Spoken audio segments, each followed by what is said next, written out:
Chapter 840. That night, Sheng Kai came out of the company.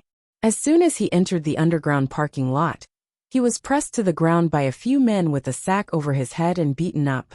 The other party was obviously ruthless. It was not until Sheng Kai could not move that the few of them were afraid that he would die and hurriedly ran away. Sheng Kai lay on the ground. At that moment, he felt that his body was in so much pain that it was about to split open. He did not need to think too much to know who had sent them. Other than Gu Xiling, who had gone crazy during the day, there was no one else. Thinking of this, Sheng Kai clenched his fists. Now that he had been betrayed by his family, he had been pushed into a pit of fire by Gu Xiling's grandfather. His life was worse than death. He did not dare to run away from Jinbo, because he did not want to end up like Sheng Kai. However, what could he do while curled up in such a small space? What could he do? In his mind, he suddenly thought of the text message from a month ago. Sheng Kai lay on the ground and took out his phone from his leather bag. He flipped to the text message with bloodstains on it. I promise you. But I want to borrow Jinbo's hand to make the Gu family suffer a fate worse than death. So, wait for me first. The humiliation that Gu Xiling had brought him was enough. Late at night, Mu Qiqi came out of the bathroom and saw Sheng Xiao texting someone. So she leaned her little head over. Sheng Xiao immediately turned off his phone and looked at her. Didn't we agree that you're not allowed to fool around until you find out what's going on? Then how do I know you're not texting with some beautiful woman? Sheng Xiao hugged her and put his phone aside. This one is about to go to heaven. How many more? Am I that free in your heart? I'm just teasing you. I'm a little sleepy. She did not know if it was a psychological effect, but Mu Qiqi felt that pregnant women should be sleepy. Sheng Xiao touched her hair and made sure that it was not wet. Then he picked her up and placed her on the bed. Sleep. Sing me a song. This thing's ability to torture people was increasing day by day. You can ask me to tell you a story, but you can't ask me to sing for you. Men all had a bottom line. Mu Qiqi smiled and admitted defeat. Then tell me a story. Once upon a time, there was a high-spirited brigade commander. One day, he suddenly received a special military order to escort an important researcher to a research base 300 miles away from the army. Mu Qiqi frowned as she listened. When other people told stories, it was either a sleeper or a Cinderella.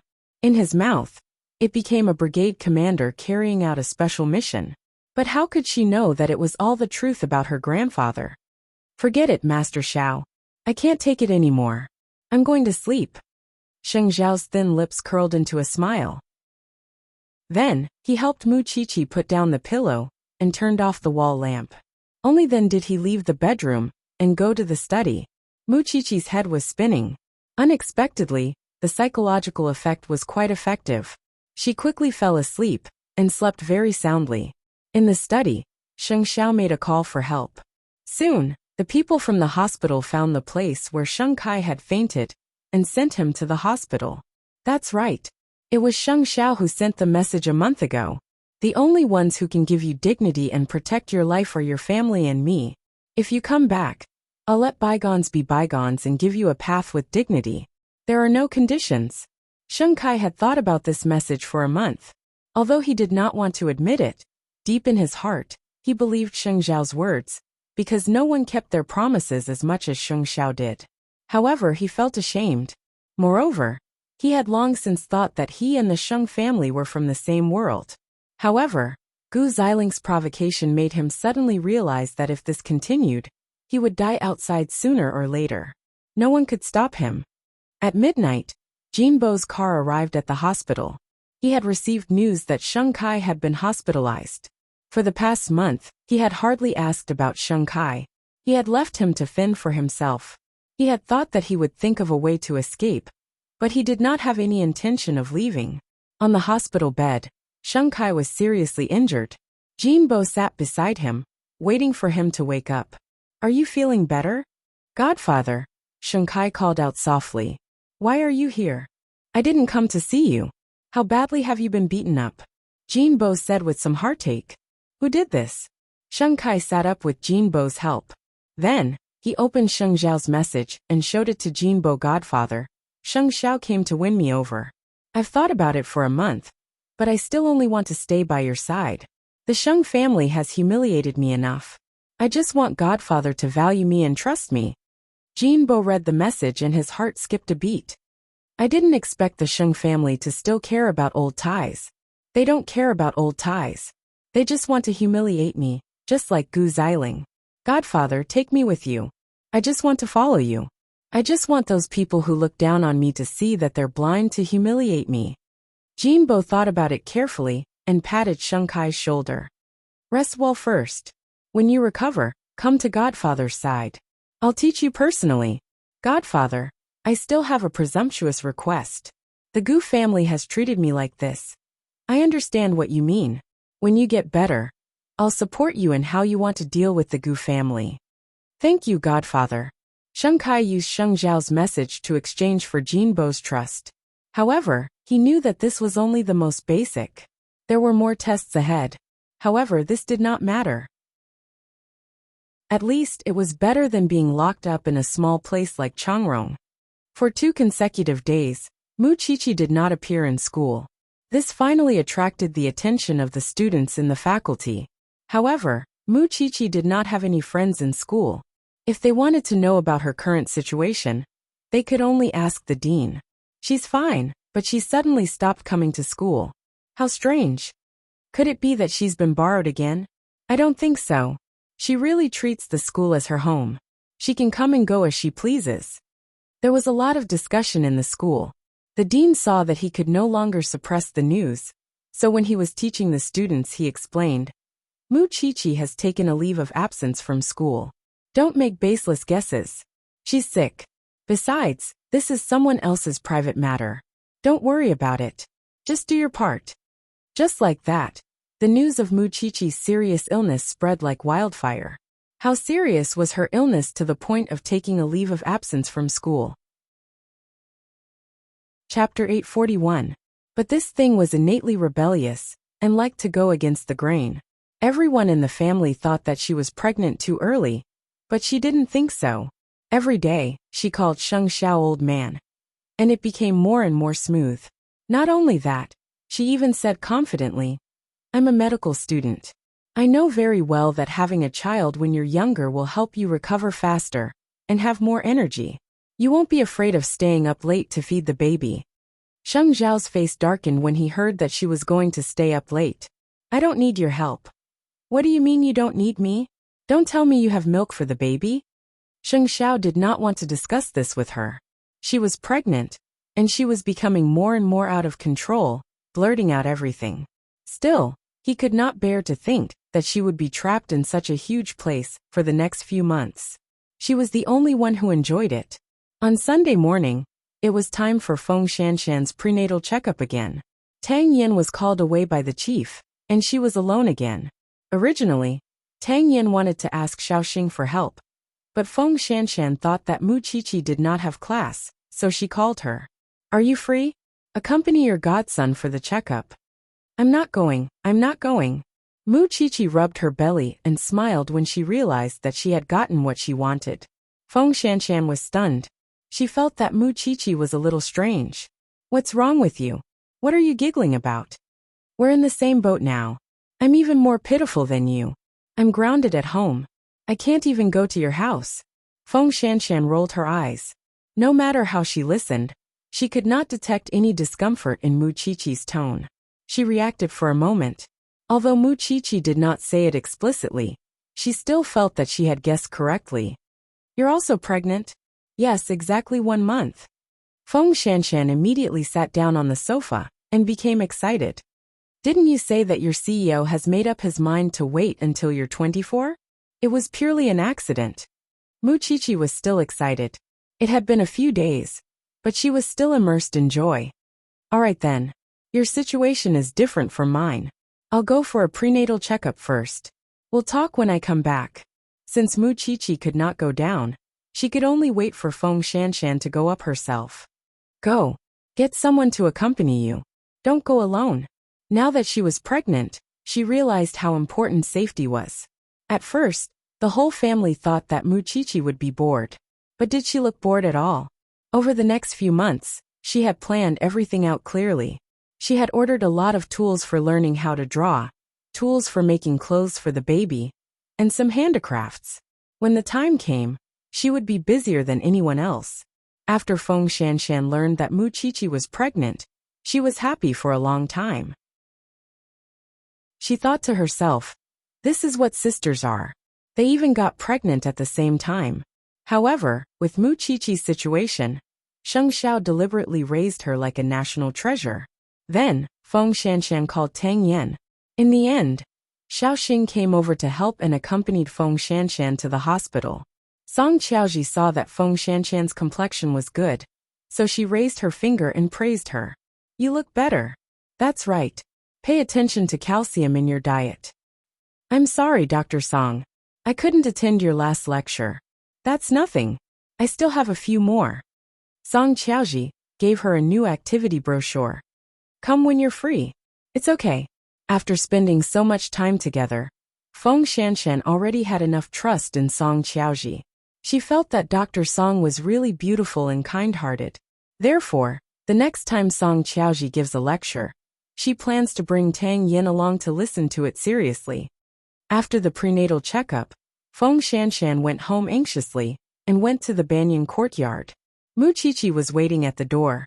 When she saw the pregnant woman, she was very happy. Is there any problem with the checkup? Yes, the child is fine. What about you? Mine is fine too, Mu Qiqi said proudly. What about the school? You're different from me. Don't you need to go to school? I was dropped out of school. There was nothing I could do about it. I dropped out of school, Mu Qiqi replied casually. I now understand why you could drop out of school for Captain Tang. Xiao Xiao told the public that I was sick and didn't let anyone know that I was pregnant. That's to protect you. Of course. They were both pregnant. Mu Qiqi couldn't hide the smile in her eyes. You're that happy? Of course I'm happy. Think about it. In a few months, your family will have a replica of Tang Yan. I'll have a replica of Master Xiao in my family. Isn't that very interesting? Usually I can't bully Master Xiao, but it's okay. I can bully his son in the future. Feng Shanshan's heart was different from Mu Qiqi's, because Tang Yin was often not at home. If she had a child, it would be able to distract her, and she wouldn't miss that man too much. Since you're pregnant, don't touch forensic stuff. You're a few months pregnant before me after all. You even know how to teach people a lesson. Mu Qiqi kept Feng Shanshan at home for lunch. In any case, it was all a pregnant woman's meal. Fifth aunt was good at cooking, and was good at all kinds of medicinal diets. They were clearly things that were difficult to swallow, but in Fifth aunt's hands, she could turn them into new things. It could be seen that Sheng Xiao was not a servant that he casually hired back then. When Sheng Xiao returned from outside, he saw Feng Shanshan and Mu Qiqi having lunch. For some reason, this thing had been smiling ever since she was pregnant. It had been a few days, but her excitement had not diminished at all. Perhaps because she knew Xing Zhao's doubts, Fifth aunt stood in front of Sheng Xiao and said, Young madam is doing this because of you, sir. Having your flesh and blood is a great joy for her. Because the greatest love a woman has for a man is to want to have a child for him. Young madam is happy from the bottom of her heart. It was unknown where her optimism came from. Even though she knew that she would be locked up in the banyan courtyard for 10 months, she did not look sad at all. How much love did she have? Your CEO is back. Feng Shanshan happened to see Sheng Xiao standing at the door from where she was sitting. She did not notice him just now, so she did not know how long he had been standing at the door. When Mu Qiqi saw this, her smile became even more natural. Have you eaten? In the past 2 days, Sheng Xiao had indeed cleared up all his time to accompany her. In the morning, he had only gone to Zhongting to sign an important contract. After signing it, he rushed back eagerly. In fact, the secretary had already heard the news of Mu Qiqi's illness. From the time Sheng Xiao had been at home for the past 2 days, she had deduced that Mu Qiqi's illness was probably true. CEO Miss Qiqi, are you all right? Sheng Xiao had long known that the secretary was a fan of the little thing. So he replied, I need to rest for a few months. Then please ask her to take care of herself. The secretary was quite worried. Only Zhongting's secretary would be so strange. Chapter 842. Seeing that Sheng Xiao seemed to have something to say, Feng Shanshan was very tactful. I'm almost done eating. It's time for me to go back. I won't see Tang Yin when he comes home. Let fifth aunt send you down. Mu Qiqi stood up. No need. I'm not so bad that I can't even walk. With that, Feng Shanshan left the table and walked towards the door. When fifth aunt saw her, she quickly followed to send her off. The living room instantly quieted down. Sheng Xiao walked to Mu Qiqi's side and rubbed the little thing's head. Don't smile at everyone. It looks silly. I'm happy. She was so happy. Sheng Xiao did not say anything. He thought that he was never a person who liked to be sad. But after being with this thing for a few years, his emotions seemed to have long been controlled by her. Let's go back to the Sheng family for dinner tonight. Can't you just tell the old man? I don't want to cause too much trouble. The others are too talkative. Mu Qiqi could not help but say. She did not trust the rest of the Sheng family, especially sixth brother. I have to find a time to inform my aunt. These are all my dearest people. I want to share this good news with my dearest people. I'll arrange it. This little thing's excitement would probably last for a long time, forget it. How could he not be happy? This little thing was pregnant with his child, and had his blood in her stomach. How could he not be happy? He had never thought that there would be such a day when a family of 3 was like the most beautiful picture in the world. Because the little thing that was about to be born in a few months was half his blood, and the other half was from the woman he loved the most. This was amazing, wasn't it? It turned out that love would really bear fruit in the end. More importantly, according to fifth aunt, the highest price a woman could pay to a man was to be willing to give birth to a child for him.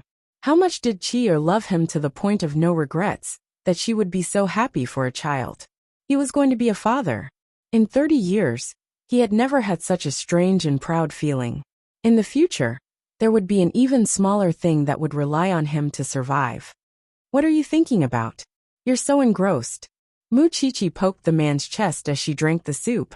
Why don't we stay at my aunt's place for the night? Can I? I said I won't let you out. Are you not going to move? Sheng Zhao's eyes lit up when he saw it.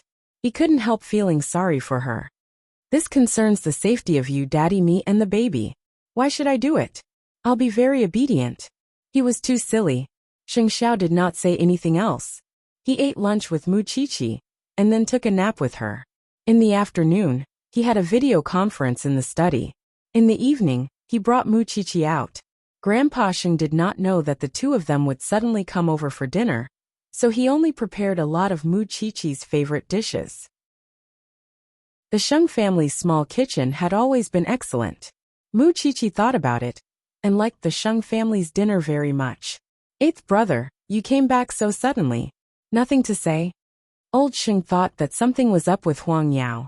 Otherwise, that thing would never go to a temple without a reason. No, I just want to eat. Sheng Xiao answered lazily as he put one hand on Mu Qiqi's chair. Old Sheng snorted and pointed at him. After you're done eating, come to the study and play chess with me. Don't cry if you lose. It had been many years since the grandfather and grandson had such a harmonious time playing chess. The other members of the Sheng family did not see anything unusual. After dinner, they all went back to their rooms. In the study, Old Sheng looked at Sheng Xiao expectantly. There was a deep meaning in his eyes. Tell me, what's the matter? In the end, he was his grandson. He had watched him grow up, and he knew very well what kind of temper Sheng Xiao had. It's nothing. I just came to tell you that you've leveled up, Sheng Xiao said proudly to Old Sheng, holding the little one's hand beside him. What level? Old Sheng did not understand for a moment. Mu Qiqi patted her belly when she saw that. Old Sheng immediately understood when he saw that. You're pregnant just like that? What do you mean just like that? Mu Qiqi was dissatisfied with the old man's choice of words. I never thought that I would be able to see the birth of eighth brother's child in my lifetime. The old man became happy. With your temper in the past, I thought that you would never have children in this life. It's a secret. There's no need for the other Sheng family to know about it, lest it causes unnecessary trouble. Old Sheng knew the gravity of it and nodded. You're a man who's going to be a father now. You're more mature and thoughtful than before. I have nothing to worry about. I'm just worried that this girl is too naughty. Old man, you have to speak with your conscience. Mu Chichi rolled her eyes at him. Now that you have a child and Huang Yao is developing well, my wish has been fulfilled. Even if I leave now, I won't have any regrets.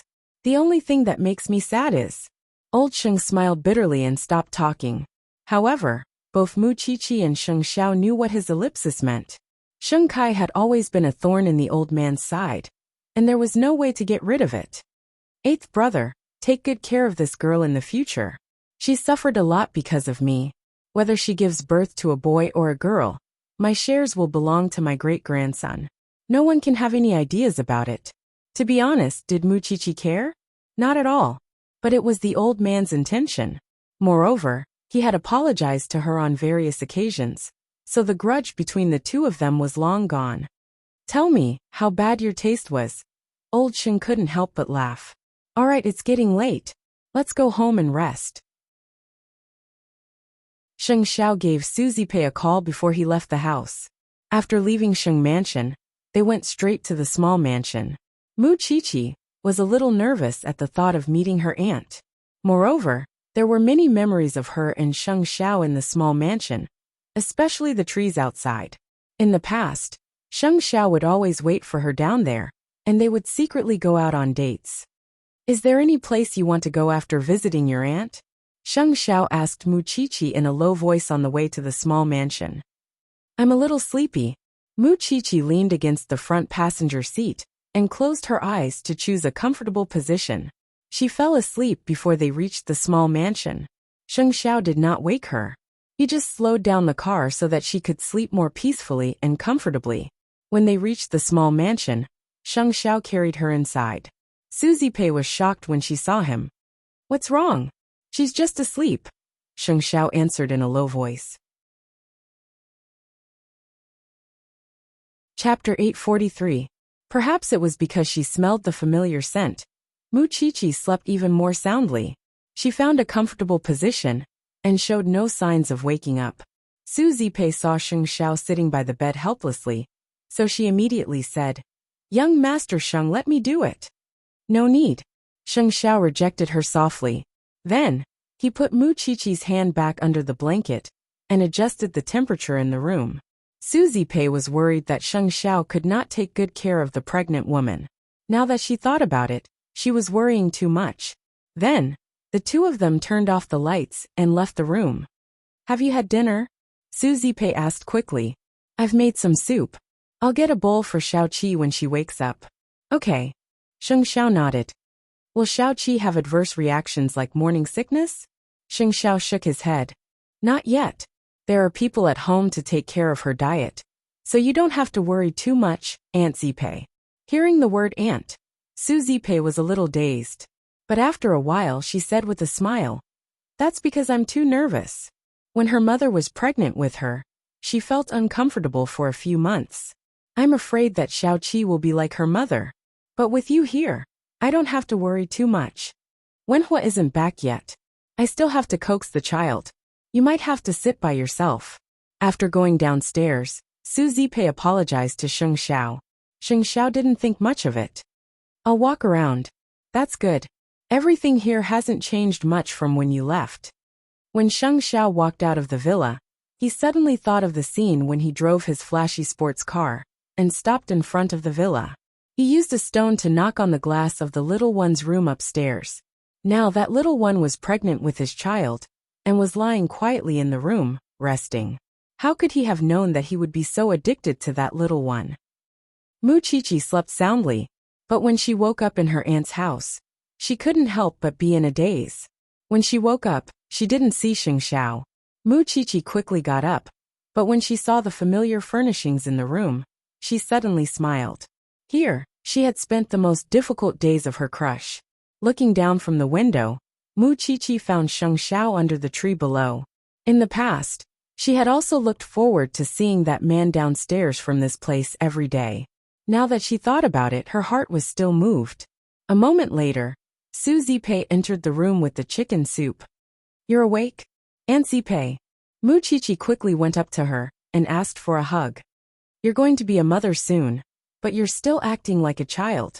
Young Master Sheng has spoiled you. Susie Pei let her hug the baby and handed her the chicken soup. Drink it. Aunt, did I marry the right person? Mu Chi-Chi held the chicken soup in her hands and looked like she was asking for praise. Seeing that, Susie Pei smiled. Back then young Master Sheng was so frivolous. I thought that you would suffer if you followed him.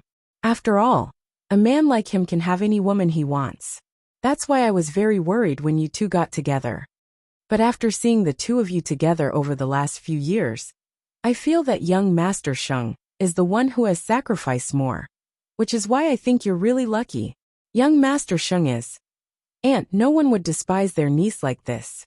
Mu Chi-Chi's eyes were a little sad. Now that you're a mother, don't be willful. Think more about young Master Sheng, understand?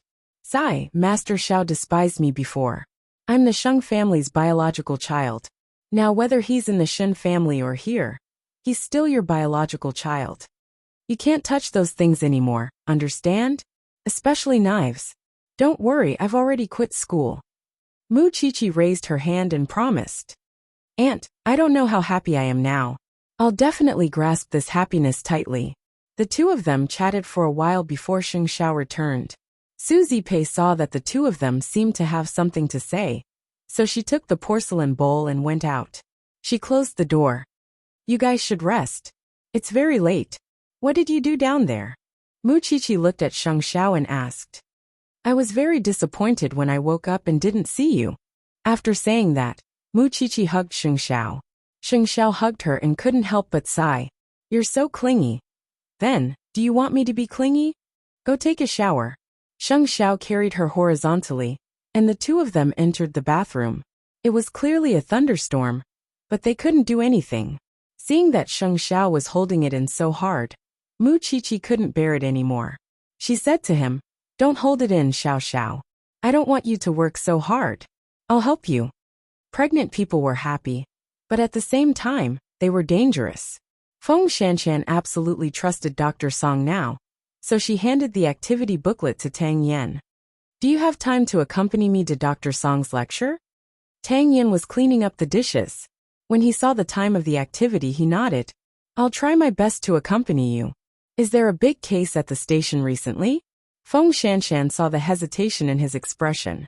If you don't have time, it's okay. I can go by myself. Hearing Feng Shanshan say that, Tang Yen felt guilty. He put down the bowl and chopsticks and held Feng Shanshan's hand.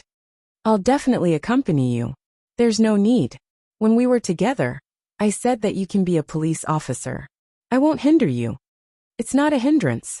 I also want to accompany you. All right then. Feng Shanshan nodded. Don't be too tired. When the time comes, I won't be the one feeling sorry for you.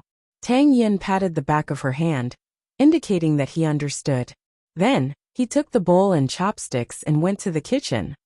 Chi-Chi is also pregnant. You know that, right?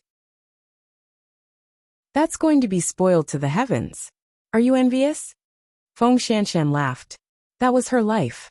Others had this life, so it was only right for them to be spoiled. It's enough for me to have you. It had been more than a month since Song Qiaoji came to Jinshuan. She had indeed gradually gained Feng Shanshan's trust, but it had almost worn out Qing Bin's patience. The two of them had a lot of conflicts on the phone. Miss Song, if you don't take action by the end of this month, I'll do it myself. In any case, he had already figured out Feng Shanshan's prenatal checkup routine, and that the person who was always following her was just a little girl. It wasn't too difficult for him to deal with her. Then do it yourself. I don't plan to do it. I think that mother and son are quite pitiful, Song Qiaoji said indifferently. Anyway, you're the one taking revenge, not me. I should have known that women are unreliable. Damn it, I wasted so much of my time. After saying that, Qingbin hung up. Song Qiaoji smiled and let Qingbin do it. Firstly, she could help Feng Shanshan get out of danger. This way, she could gain her trust. Secondly, she could also test what kind of strings Tang Yen had set up around Feng Shanshan. Chapter 844. Why didn't he use his brain? How could someone who could make Tang Yen follow him so easily? Song Qiaoji had observed carefully. Although Xiao Xing was very young, she was definitely a martial artist and had good skills. These men always thought that girls, especially little girls, didn't seem to be intimidating. This was pure discrimination. Let him go and mess around. As Song Qiaoji thought about it, she drank red wine alone. After resting in the hospital for a few days, Sheng Kai's injuries had mostly healed. That night, after Sheng Kai showed Sheng Zhao's text message to Jinbo, he gained Jinbo's trust. Jinbo also promised him that he would send someone to settle the matter with the Gu family. Gu Xiling had indeed sent someone, but Gu Xiling had only wanted to vent her anger. She had never thought that Sheng Kai would really have the guts to take revenge or bear a grudge. She was just angry that Sheng Kai had gotten a woman outside pregnant. After nightfall, Jianchuan had already started to get stuffy. After Gu Xiling and Mama Gu had eaten, they sat in the garden to cool off. Who knew that Sheng Kai would go home wrapped in gauze? When Gu Xiling saw Sheng Kai's injured appearance, she felt a little guilty. However, it was only for a moment before she regained her original proud look. Who beat you up? Don't you know who beat me up? Sheng Kai asked her in return. Sheng Kai, don't forget what you've done outside. You and I haven't divorced yet, and you've already gotten another woman pregnant. Are you trying to make me a joke? Gu Xiling stood up from the chair. She always had that arrogant look on her face. Sheng Kai, it's not that I want to criticize you, but I married the woman to you because I wanted her to have a happy ending. I didn't expect her life to be so miserable after marrying you. Mama Gu also came over to help. You really don't act like a man. I don't act like a man. Why don't you think about who gave me that? After Sheng Kai said that, he grabbed Gu Xiling's shirt with his left hand and pushed her to the ground. Today, I won't say anything else. You got someone to beat me up. It's only fair that I return the favor. Sheng Kai, what do you want to do? Mama Sheng had a bad feeling, and her face turned pale. I'll let your daughter have a taste of being seriously injured. Having said that, Sheng Kai turned to the people outside the villa. Come in. The third brother was a man dressed in black. He held a wooden stick in his hand and his face was covered. He looked like a professional fighter. Sheng Kai, don't do anything rash. This is against the law. Breaking the law? I came here today with Godfather's permission. He will take care of everything for me. Sheng Kai answered Mama Sheng while stepping on Gu Xiling's body. Didn't the Gu family dig this pit for me? Let's jump together now. Do it. It was not difficult for the three men to deal with the two women. Not only that, these men also destroyed the Gu family. Gu Xiling did not know how many times she had been kicked. She only felt as if her lower abdomen was being torn apart. I know you look down on me. Since that's the case, why should I endure it? Gu Xiling, let me tell you, don't point fingers in front of me in the future. Otherwise, don't blame me if I hit you too hard one day. Gu Xiling was trembling all over, but she did not have the guts to resist. She was also afraid of death, especially when she felt that Sheng Kai was inhumane, as if he had been possessed by a devil. Gu Xiling could only support herself on the ground and sob softly, because she knew what fear was. Sheng Kai had never seen her so pitiful before. He finally smiled. I was too good-tempered to you in the past. From now on, I won't be like that anymore.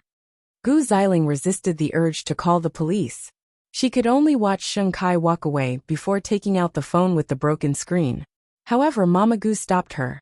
Are you crazy? You're calling the police? Mom, I'm calling the police now. Didn't you hear what he said? This is all allowed by your godfather. Do you want your grandfather to come back and beat you to death? Gu Xiling touched the blood on the bridge of her nose and smiled helplessly. I just married a beast. You're also at fault. Why do you always humiliate him? How can you stop a man when he goes crazy? I'm not wrong. He's incompetent. He's incompetent. But Gu Xiling did not dare to say these words in front of Sheng Kai. In the future, be careful when dealing with him. At this point, he hasn't said anything about divorce. I won't leave either. I just want to see who can outlast the other. Gu Xiling was obviously saying these words out of anger. She had already invested too much in this relationship. She had lost everything. How could she leave now? Impossible. If she had to die, she would die together. Gu Xiling was sent to the hospital, and Grandpa Gu called Jinbo. Wasn't Sheng Kai being too presumptuous? Jinbo did not think much of it. After all, Sheng Kai was a tiger without teeth in the past. Now that he had been provoked by Gu Xiling, wasn't that a good thing? In the past, Sheng Kai felt that it was boring to use him. He was not decisive in doing things, and he did not have the guts. But now it was different. Kai, after you rest for a few more days, go out with Godfather for a meal. Godfather will introduce you to more friends, and let you expand your career. Thank you, Godfather, Sheng Kai replied over the phone. We're both father and son. What are you thanking me for? It was great to be able to borrow Jinbo's hand to make the Gu family obedient. But Sheng Kai did not forget what Jinbo did. After putting down the phone, Sheng Kai sent another message to an unfamiliar number. Jinbo, I don't know your real name. He's planning for Deputy Mayor Liang, and has adopted many orphans for something. Shinyu is one of them. Now, Changbin wants to make a move on Tang Yan, but he has a helper. I'm not sure who he is. After sending it, he immediately deleted the message. Not long after, two subordinates who claimed to have been sent by Jinbo followed Sheng Kai. Sheng Kai knew that rather than saying that they were here to help him, it would be better to say that they were here to monitor him. There were some quagmires that you could not fall into, but since you had fallen into them, there was no turning back. Sheng Xiao brought Mu Qiqi to stay in the small villa for 2 days.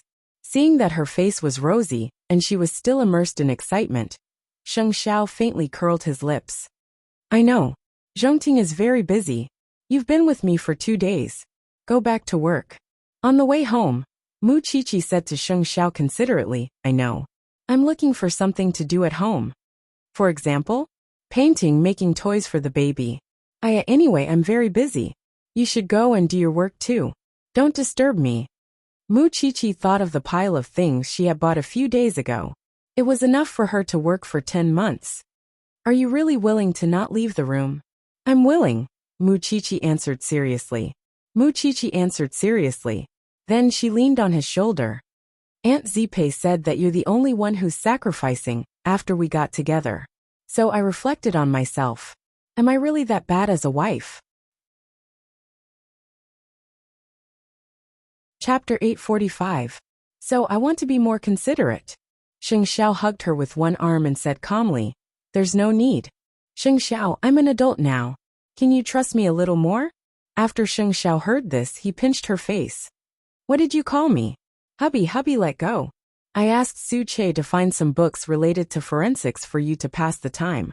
Sheng Xiao said to Mu Qiqi, before getting out of the car.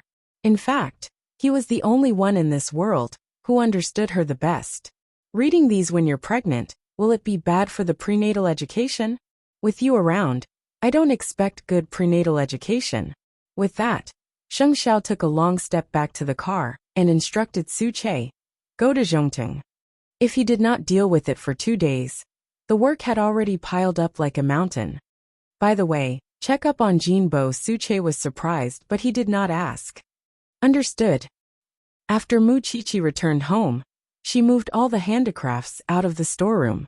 When Fifth Aunt saw this, her legs went soft. Little ancestor, you can't move heavy things now. You're scaring me to death. It's fine. They're all very light things. Mu Qiqi's eyes were bright. Ever since she became pregnant, she had been in high spirits every day. What do you want to do? Make a small wooden horse for the baby and some toys. After Mu Qiqi said that, she opened the packaging of the boxes. Thinking about how she was a forensic doctor and could play with the scalpel so beautifully, it should not be difficult for her to pack things. Fifth Aunt did not disturb her and let her sit in the living room. That was good.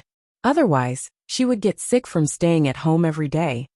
Fifth Aunt, when you have time, tell me about medicinal cuisine. I want to learn. Let me make it clear first. If you want to learn, you can, but you can't enter the kitchen. Fifth Aunt had made a rule with her beforehand that she had to be scalded and touched in the study. She could not afford this responsibility. Okay, I won't go. As long as it was related to the child, Mu Qiqi was very obedient. Young madam, now that the baby is here, we should prepare a baby room. However, there's only a bedroom and a study upstairs. Should we put it downstairs? With Fifth Aunt's reminder, Mu Qiqi felt that it was time to consider it. If it was placed downstairs, it would definitely be inconvenient for her to feed the baby when it was born. But if it was upstairs, then change the cloakroom for me and Xiao Xiao. Anyway, it's just a matter of having one more small bed. The baby can't leave me before he's 2 years old. She thought the child was 2 years old. We need to prepare that as soon as possible. But it's not convenient for me to go out and buy them. Muchichi thought about it and decided to solve it online. But when she thought about it, it was not convenient to have it delivered. Madam, and I can do this for you. Although Muchichi wanted to set it up herself, she gave up when she thought about safety. After the baby's room was settled, Muchichi continued to make her handicrafts. However, in the middle of the afternoon, she received a call from Lu Qianqian. Chichi, are you sick?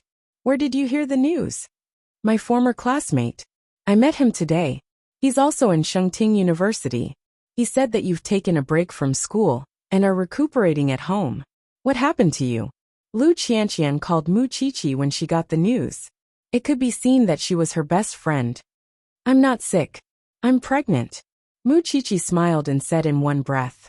Xiao Xiao didn't let the outside world know about this, so he asked me to say that I'm sick. Pregnant? Lu Qianqian almost screamed in front of her subordinates. I'll drive over tonight to see you. Okay. Muchichi nodded and agreed. Then you go ahead, CEO. We'll talk about it tonight. Okay. After the two of them hung up, Muchichi immediately said to Fifth Aunt. There are guests coming tonight. Fifth Aunt might have to trouble you to prepare a sumptuous dinner. It's a small matter. Leave it to me. Muchichi didn't want everyone to know about it, but it seemed that she would feel like an outsider if she didn't tell her good friends. Moreover, Qianqian was someone she could trust. That evening, Lu Qianqian drove a red Ferrari to the Banyan courtyard. Seeing Muchichi's domestic appearance, she couldn't help but sigh. You're no longer that 17-year-old girl. CEO Lu, you're becoming more and more like a capable female CEO now. The two of them looked at each other and smiled. Lu Qianqian immediately looked at her lower abdomen. It hasn't been long since I saw you. You were fine. And you're suddenly pregnant? Your family's CEO is very efficient. It was purely an accident. Muchichi chuckled. Silly girl, why are you so happy? Look at you. You can't even control yourself at such an important occasion, like the inauguration ceremony. If you don't get pregnant, who will? Muchichi felt so embarrassed that even her ears turned red when she heard that. Forget it. As long as my sister is happy, I won't say anything. I bought a small gift for the baby in the car. I'll ask your CEO to bring it down later. You don't even know the gender. Why spend so much money? I'm happy. The two sisters chatted and laughed as they entered the living room. However, at the end of dinner, Sheng Xiao did not return home. After dinner, Muchichi was sleepy. Lu Qianqian could tell that she was sleepy, so she got up from the sofa. I won't disturb the pregnant woman's rest. I'm going home.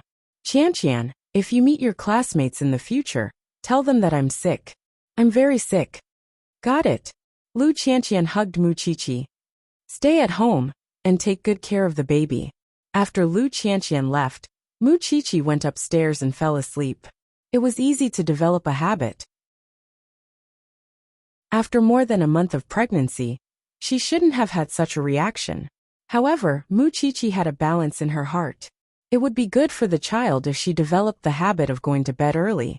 At 8:30 p.m., Sheng Xiao entered the house. He did not see Muchichi and knew that she was asleep upstairs. Sir, you're back. How's cheer today? Sheng Xiao took off his coat. The first thing he did was ask Fifth Aunt about Muchichi's situation. She made some handicrafts in the afternoon and talked about the baby's room. I think she's quite disappointed that she can't go out and buy things for the baby. After Sheng Xiao heard this, he first went upstairs to look at the pregnant woman on the bed. After making sure that she was sleeping soundly, he quietly went to the study. The baby's room. It was time to get ready. The next day, Feng Shanshan and Tang Yin agreed to go to Song Qiaoji's lecture. Therefore, the two of them got up early. Tang Yin personally drove Feng Shanshan to the medical university. But along the way, he hung up on at least 6 or 7 calls. If you're really busy, you can go back when we get to school. Feng Shanshan tilted her head and said, the school is full of people. You don't have to worry. Tang Yin did not say anything and turned off his phone. Chapter 846. Song Qiaoji saw Feng Shanshan and her husband from afar, so she smiled at them through the crowd. Feng Shanshan smiled back and sat down. She realized that she was surrounded by pregnant women. Many of them had come on their own. Thinking that her husband was by her side, Feng Shanshan felt much more at ease. Song Qiaoji was indeed very professional. During the lecture, she had also solved many of the confusion of many pregnant women. Especially when it came to the diseases that might occur during pregnancy, Tang Yin listened very seriously. From time to time, he would use his phone to record down key information. Feng Shanshan's heart warmed when she saw this. The 1-hour lecture soon ended. Feng Shanshan and Tang Yin got up and left. I told you it's very safe. You can go back to the station. I'll send you home first, Tang Yin said consciously. This so-called safety was based on him being here.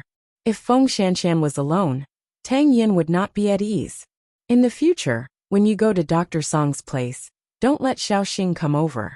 She's a police officer, not my personal bodyguard. Can you be a little more selfish? Tang Yin said to Feng Shanshan. Just like before we got together. Feng Shanshan was stunned.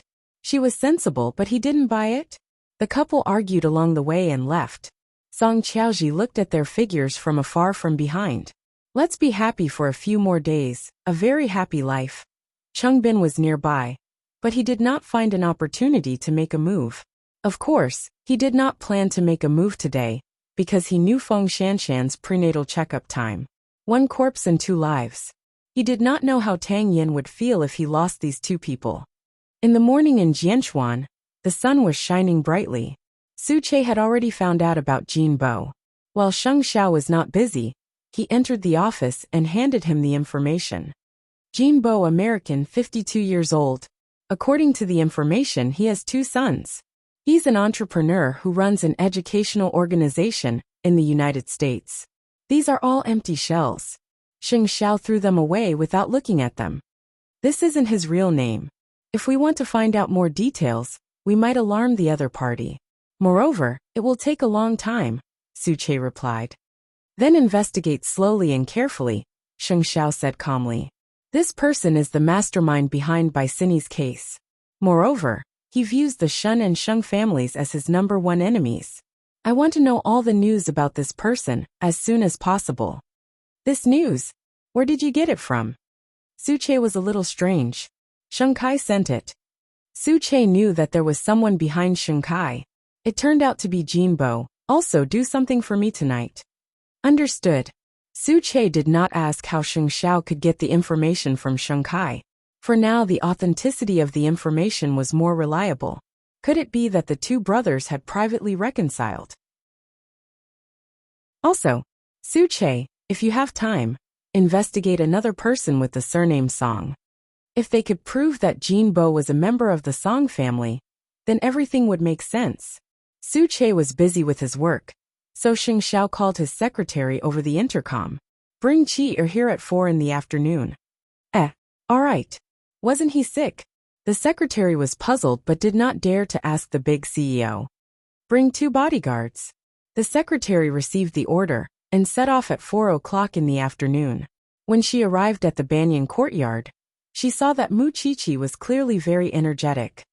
Young madam, the president asked me to pick you up. Did he say anything? Mu Chichi looked puzzled. He didn't say. He only asked me to bring you safely, then let me change my clothes. A moment later, Mu Chichi said goodbye to Mama Sheng and went out. It had been a few days since she came into contact with this world. Mu Chichi felt a little absent-minded. After entering Zhongting, she stared at Sheng Xiao and asked, Didn't we agree not to go out? I'll take you somewhere tonight. Mu Chichi raised her eyebrows and saw that Sheng Xiao had already asked someone to prepare food and drinks. Go kill some time by yourself. Be good, okay? Before Mu Chichi could nod, she saw Sheng Xiao turn around and go to the conference room. He must have been very busy these past 2 days.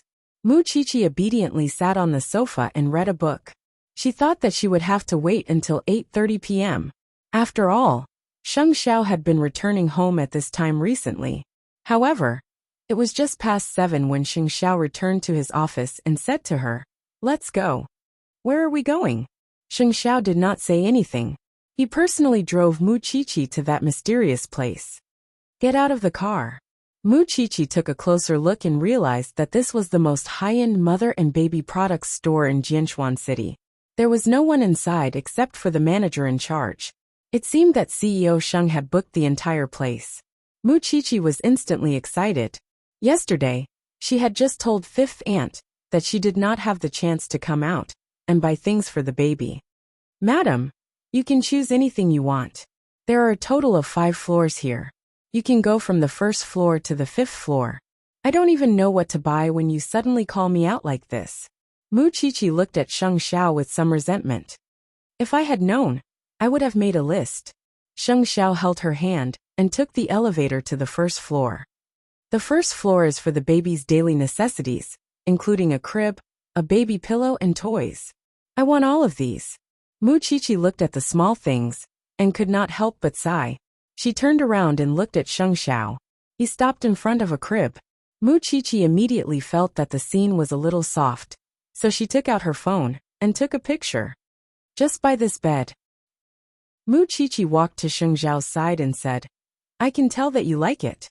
Sheng Xiao took the opportunity to hug Mu Qiqi's waist and kiss her forehead. "Silly thing, thank you." "Huh." Mu Qiqi was stunned by Sheng Xiao's sudden thanks. "I suddenly feel the reality of being a father." "You're welcome, Master Xiao. You must be very happy." At this moment, Sheng Xiao's body was much less fierce, and there was more gentleness. This was special only when he was facing Mu Qiqi. Very happy, the two of them strolled around the mother and baby shop for a long time. But the only thing that really caught Sheng Xiao's eye was a bed. The rest were all things useful for mothers. At least they had come to shop. Mu Qiqi was satisfied. "I wanted to buy some things for Feng Shanshan, but I was afraid that she would feel uncomfortable. So I decided to forget it." Both of them were pregnant, but Feng Shanshan had no family, and her whole family revolved around her. It was indeed very uncomfortable. "It's good that you know." This thing was still as sensitive as ever. The two of them returned with a full load, and they especially liked the bed. Mama Sheng also liked it when she saw it. "Eighth brother is more like a father now. He's better than your father." Papa Sheng had always felt guilty towards Sheng Xiao. When his wife thought of him like this, he felt embarrassed. "Can we not talk about the past?" Chapter 847. It's fine if you buy the bed, but the other things that the child needs, Grandpa will buy. Industrial design, the best understanding of production. That was why Papa Sheng could speak so boldly. "Thank you, Dad. There's no need to be so polite. We're family." Papa Sheng waved him off, his eyes full of smiles. Then the couple went upstairs. Sheng Xiao placed the crib next to the big bed. That way, the atmosphere of the family of 3 became even more intense. Mu Qiqi hugged him from behind, her little face buried in his back. "It's so blissful that it's unreal. You used to be so shameless. Why are you pretending now?" Sheng Xiao turned around and lifted her chin. "Go wash up. It's time to sleep. Are you annoying? I thought you were going to kiss me." Seeing that thing disappear at the door of the bedroom, Sheng Xiao slowly curled up the corner of his mouth, his heart extremely warm. Although the school had kept a low profile ever since Mu Qiqi took a leave of absence, the outside world had started to make noise about it. Moreover, ever since Sheng Xiao arranged for Mu Qiqi's leave of absence, the outside world rarely saw Mu Qiqi. Was he really seriously ill?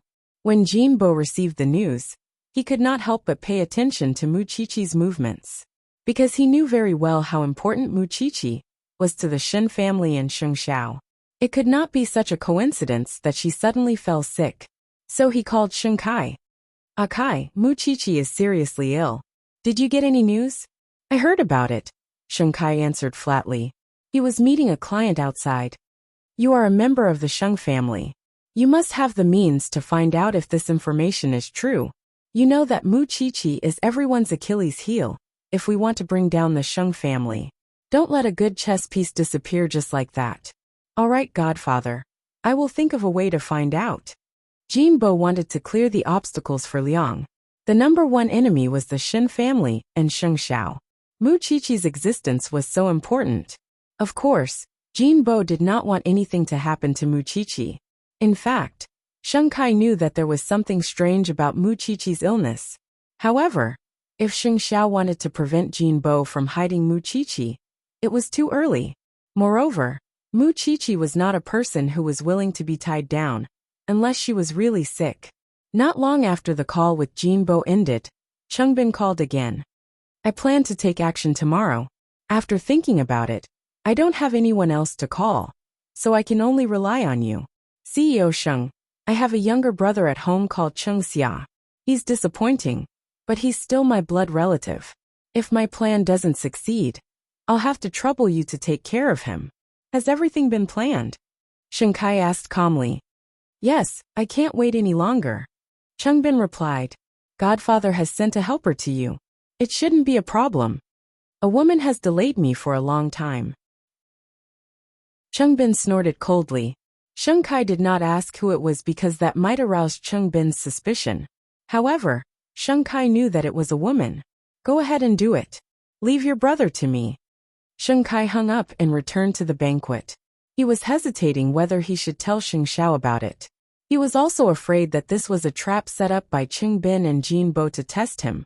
After all, Sheng Xiao had put forward tempting conditions in order to win him back. He knew that Jinbo was a very suspicious person. The truth was indeed as he had expected. After Chengbin hung up the phone with Sheng Kai, he gave Jinbo a reply. If my plan fails tomorrow, then Mr. Jin, you can also consider crippling Sheng Kai. Don't use a suspicious person. Don't suspect a person you use. I'm just being careful. After all, no matter how much Sheng Kai hated Sheng Xiao, he was still a member of the Sheng family. If he wanted to use people, he had to determine if they were loyal or not. And Miss Song, Mr. Jin, did you really send her to help me? Regarding this, Jinbo smiled mysteriously. There was no doubt about it. Song Qiaoji had already told Jinbo about the interlocking plan. If Chengbin failed, she would act as a hero, save Feng Shanshan and gain her trust. Then, while Feng Shanshan was not investigating, she would make her disappear. Tomorrow, I wish you success in your revenge. Thank you, Master Jin. Chengbin hung up the phone and gulped down a few mouthfuls of wine. After so many years of grudges, it was time to end it with Tang Yen. Don't blame him for being despicable. Compared to the time when Tang Yen was a spy, he felt that he was much gentler. The next day, it was Feng Shanshan's prenatal checkup. Tang Yen had not been on a business trip for several months. The bureau chief could not take the pressure anymore, so he said to him, after accompanying your wife for the prenatal checkup, there's a big case. The higher-ups specifically asked for your assistance. You might be away from home for a few days. We'll talk about it after I accompany her for the prenatal checkup. The bigger Feng Shanshan's belly was, the more Tang Yen did not want to go back to his previous life. The bureau chief could not do anything to him, so he said, Tang Yen, I understand you. There's no one at home to take care of your wife, but you have to understand your identity. In the past few months, I've tried my best to make things convenient for you. You have to repay me occasionally. In the past few months, you know the rate of cases solved in our branch. I can even transfer Xiao Xing to be your assistant. I'll get her to take care of your wife while you're away. What do you think? Wait for me to come back.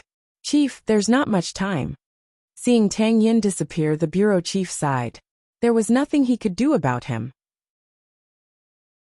Tang Yen went to the branch office for a morning meeting and drove home to pick up Feng Shanshan for the prenatal checkup. Feng Shanshan more or less knew about Tang Yan's dilemma. The two of them had talked about this more than once. However, this man was too stubborn. Perhaps the bureau chief had done his homework, so Professor Tang rushed over before the two of them left. Your aunt is on the way here. She'll take good care of Shanshan. You can go deal with the bureau chief first. Tang Yen was still hesitant. Go. Are you afraid that your aunt and I won't be able to take good care of her? Of course, Tang Yen did not mean that. Uncle and aunt are both here. They'll accompany me to the prenatal checkup. Don't worry. Feng Shanshan did not want to think about men. She was always in a dilemma. Actually, she was already satisfied that he had accompanied her for a few months. Tang Yen, Don't forget that you're also a criminal police officer. Shanshan hasn't been feeling well these few days. Uncle, try to drive slowly. Or, I'll get Xiaoxing to come over and send you to the hospital. Feng Shanshan did not know whether to laugh or cry. How many people do you want to surround me? You don't have the right to speak now. Listen to my arrangements, Tang Yin said stubbornly. No matter what happens, call me immediately. Chapter 848. Feng Shanshan couldn't do anything to Tang Yin, so she could only wait for Xiaoxing to come over and take his place.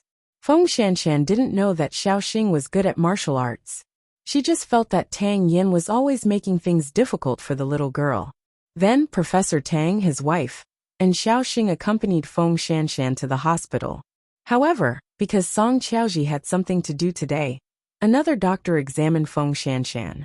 Miss Feng, Dr. Song asked for leave this morning, but she told us to take good care of you, so don't worry. Feng Shanshan smiled. She felt a little embarrassed with 3 family members by her side. I've read the report. The baby is very healthy, and his indicators are normal. When you go back, just pay attention to rest and maintain a happy mood. At home, listen to more music and do prenatal education. But these few days my heart has been palpitating and uncomfortable. This has something to do with the season. Try to eat a light diet. It's not a big problem. You'll be fine after some recuperation. The other party replied with a smile. Don't worry, the child is fine. Feng Shanshan heaved a sigh of relief when she heard that the baby was fine. Sister-in-law, since you're fine, let's go back. Xiaoxing quickly helped Feng Shanshan up. It's been hard on you. You always waste time accompanying me. Feng Shanshan misunderstood Xiaoxing's meaning. That's not what I meant. I just feel that I have a great responsibility. If I don't send you home as soon as possible, I'll be very nervous, Xiaoxing quickly explained. I think you're very easy to get along with. I don't mean to dislike you. I'm just teasing you. Feng Shanshan smiled. I'm not much older than you. Don't be so serious. Xiaoxing heaved a sigh of relief and patted her chest. Boss's iceberg face scares me. Don't you think it's very charming? Feng Shanshan pretended to be surprised and asked. Xiaoxing was stunned for a moment and shook her head like a rattle drum. When he looks at me, I feel a bone-chilling coldness. Tang Yin was usually serious, so it was no wonder that the little assistant was afraid, because they didn't understand how cold this man was on the outside, but warm on the inside. The 3 of you wait at the door. I'll go get the car, Professor Tang said to his wife and Feng Shanshan. Then hurry up, Mrs. Tang shouted at the professor. Then, she placed her palm on Feng Shanshan's bulging abdomen. Shanshan, I think this is a boy. Auntie, you know how to read? Mrs. Tang smiled mysteriously. After a while, Tang Jiao's car stopped in front of them. Get in the car. Let's go home. They smiled and got into the car, thinking that their mission would be over if they could send Feng Shanshan home safely. However, in the dark, after the security guard saw them leave the hospital, he immediately said to the person on the phone, We've already set off. Then let's follow the plan. On the way back, the car broke down and stopped halfway. They looked at each other, and the atmosphere suddenly became tense. Mrs. Tang immediately looked at the professor and said, Hurry up and go down and take a look. The professor immediately opened the door and got out of the car. Then Mrs. Tang explained, Your uncle doesn't like to drive, so he doesn't usually use the car. He might have a small problem. Don't be nervous. Feng Shanshan wasn't nervous, but Xiaoxing looked around. This was just an ordinary road, surrounded by greenery, and there were no businesses. Therefore, she could not help but hold Feng Shanshan's arm. It's okay. A moment later, the professor walked around the front of the car and said, No, we'll probably have to take a taxi. Then let's take a taxi. It'll be quick. Mrs. Tang helped Feng Shanshan out of the car. Professor Tang called for a tow truck, while Mrs. Tang stopped at the intersection and was about to take a taxi. At that moment, a black car drove over, and several men in black got out of the car. When Professor Tang saw this, he immediately ran over and pointed at the 5 men. What are you doing? Xiaoxing pushed Feng Shanshan back and said to Mrs. Tang, Madam, please protect sister-in-law, Xiaoxing. A little girl was facing 5 grown men without any fear. In addition, Professor Tang still had some foundation, so the current situation was 2 against 5. Song Qiaoji was right. Xiaoxing's skills were indeed strong and powerful. She did not lose to men at all. Mrs. Tang's expression changed. She hid to the side with Feng Shanshan. Shanshan, call the police. Feng Shanshan took out her phone and was about to make a call when another car of men in black quickly arrived and snatched Feng Shanshan's phone. Xiaoxing, go save Shanshan. I'll handle this, Professor Tang quickly shouted when he saw Feng Shanshan being held up. This group of people was simply lawless. They actually dared to make a move in broad daylight. However, he did not know that even the car had been tampered with in advance, which was why it broke down halfway. This was what had happened in the hospital parking lot, but he did not know that. Xiaoxing shook off the 3 men who were pestering her and quickly ran in Feng Shanshan's direction. However, Feng Shanshan was about to be stuffed into the car. Xiaoxing was very anxious. She was afraid that the few of them would use force against Feng Shanshan. She was pregnant now and could not withstand such torment. It was precisely because she was pregnant that Feng Shanshan did not make any unnecessary movements when the conditions did not allow it. This was because she knew that she was pregnant with Tang Yan's child. Soon, the alarm sounded not far away. The first 5 men immediately climbed into the car and sped away. On the other side, Feng Shanshan was about to be taken away. At this critical moment, a red car suddenly blocked the way in front of the car. Song Qiaoji got out of the car in a white coat and took out the pepper spray she carried with her. She grabbed one of the men and glanced at his eyes. Come and help. When Feng Shanshan saw another man get out of the car to grab Song Qiaoji, she quickly got out of the car. She quickly opened Song Qiaoji's car door and sat in. Another man wanted to grab Feng Shanshan, but he was stopped by Xiaoxing. Song Qiaoji made a prompt decision and got into the car. She said to Feng Shanshan, sit tight. Dr. Song, why are you here? This is the only way to work. I was doing something and happened to see it when I returned to the hospital, Song Qiaoji explained. Who are those people? Why are they so bold? Is Jinchuan's public security so chaotic? I don't know either. They're probably my husband's enemies. Feng Shanshan only felt the lingering fear now. Then she said to Song Qiaoji, Dr. Song, can I borrow your phone? It's in my bag.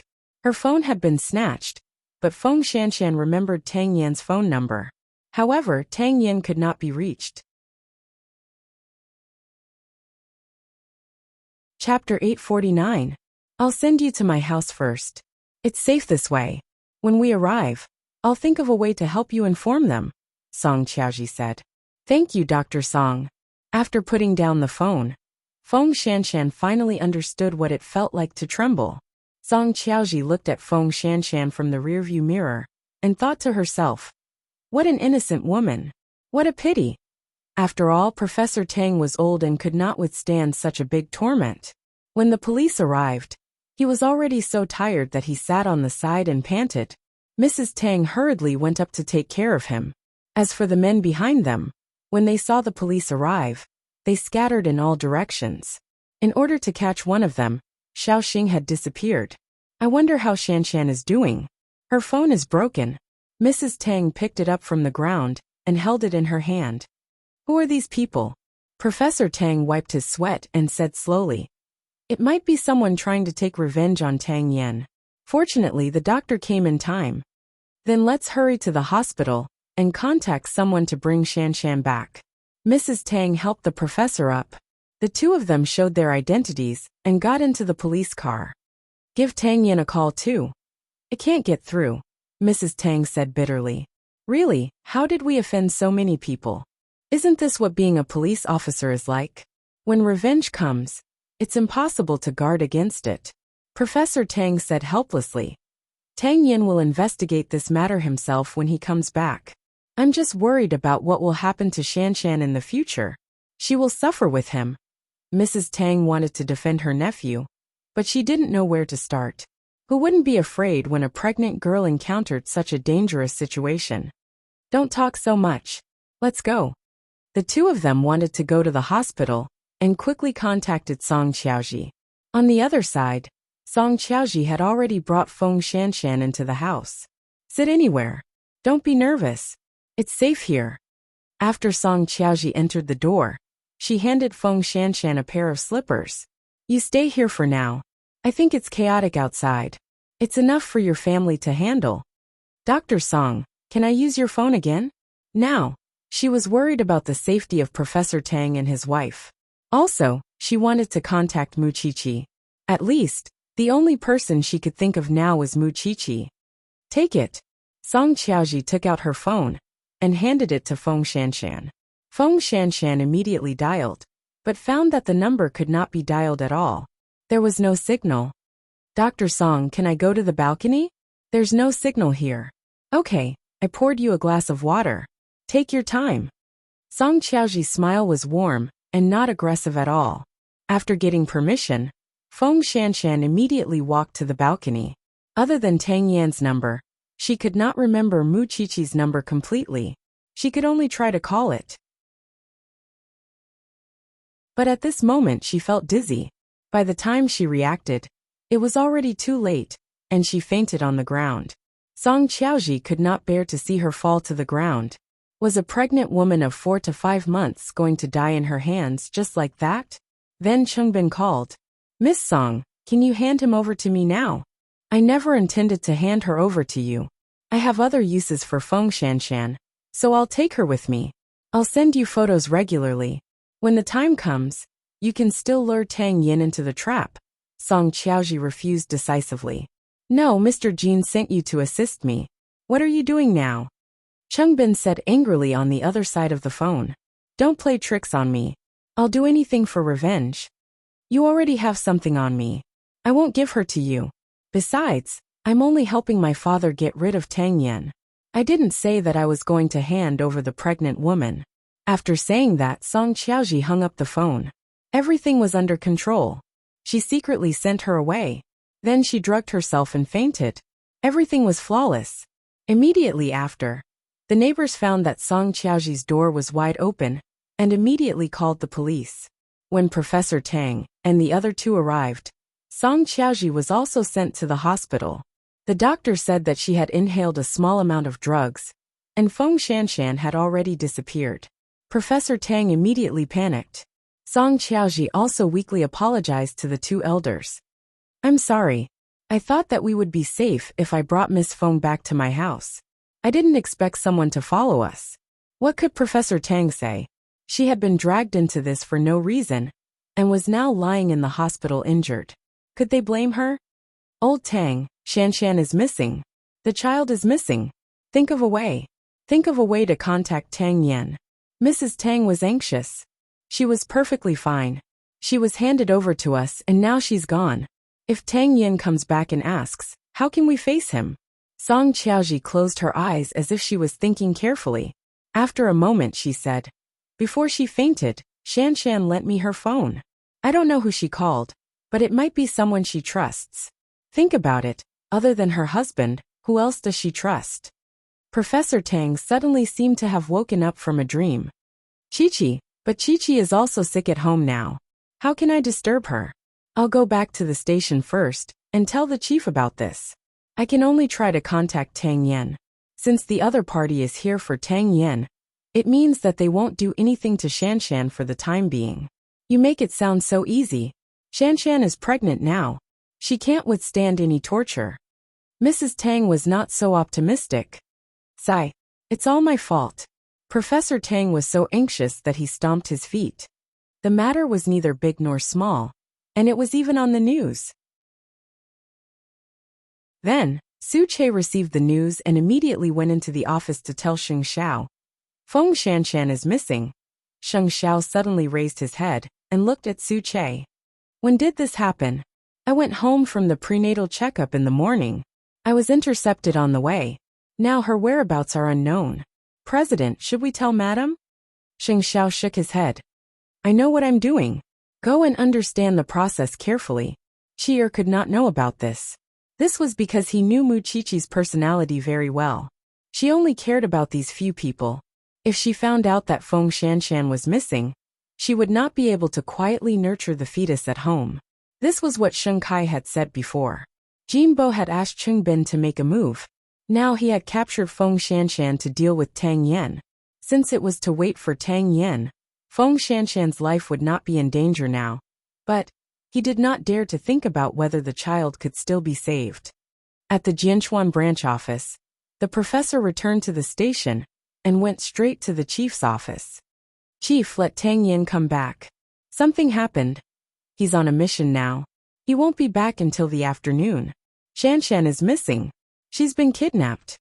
Professor Tang said helplessly. Back then, I shouldn't have allowed him to go undercover. Otherwise, his family wouldn't have been ruined. If anything happens to Shanshan, will Tang Yen still be able to live? Perhaps it was because he heard the professor's last sentence that the chief suddenly came to a realization. He made a phone call. Bring Tang Yen back immediately. Chapter 850. Now that the matter had blown up, everyone knew that Feng Shanshan had been kidnapped, but she was not in Chungbin's hands. Chungbin thought about it and felt that it was ironic. He had underestimated Song Qiaoji. However, as Song Qiaoji had said, she had sent Chungbin photos of Feng Shanshan being tied up. These were enough to lure Tang Yen into the trap. What *TCH?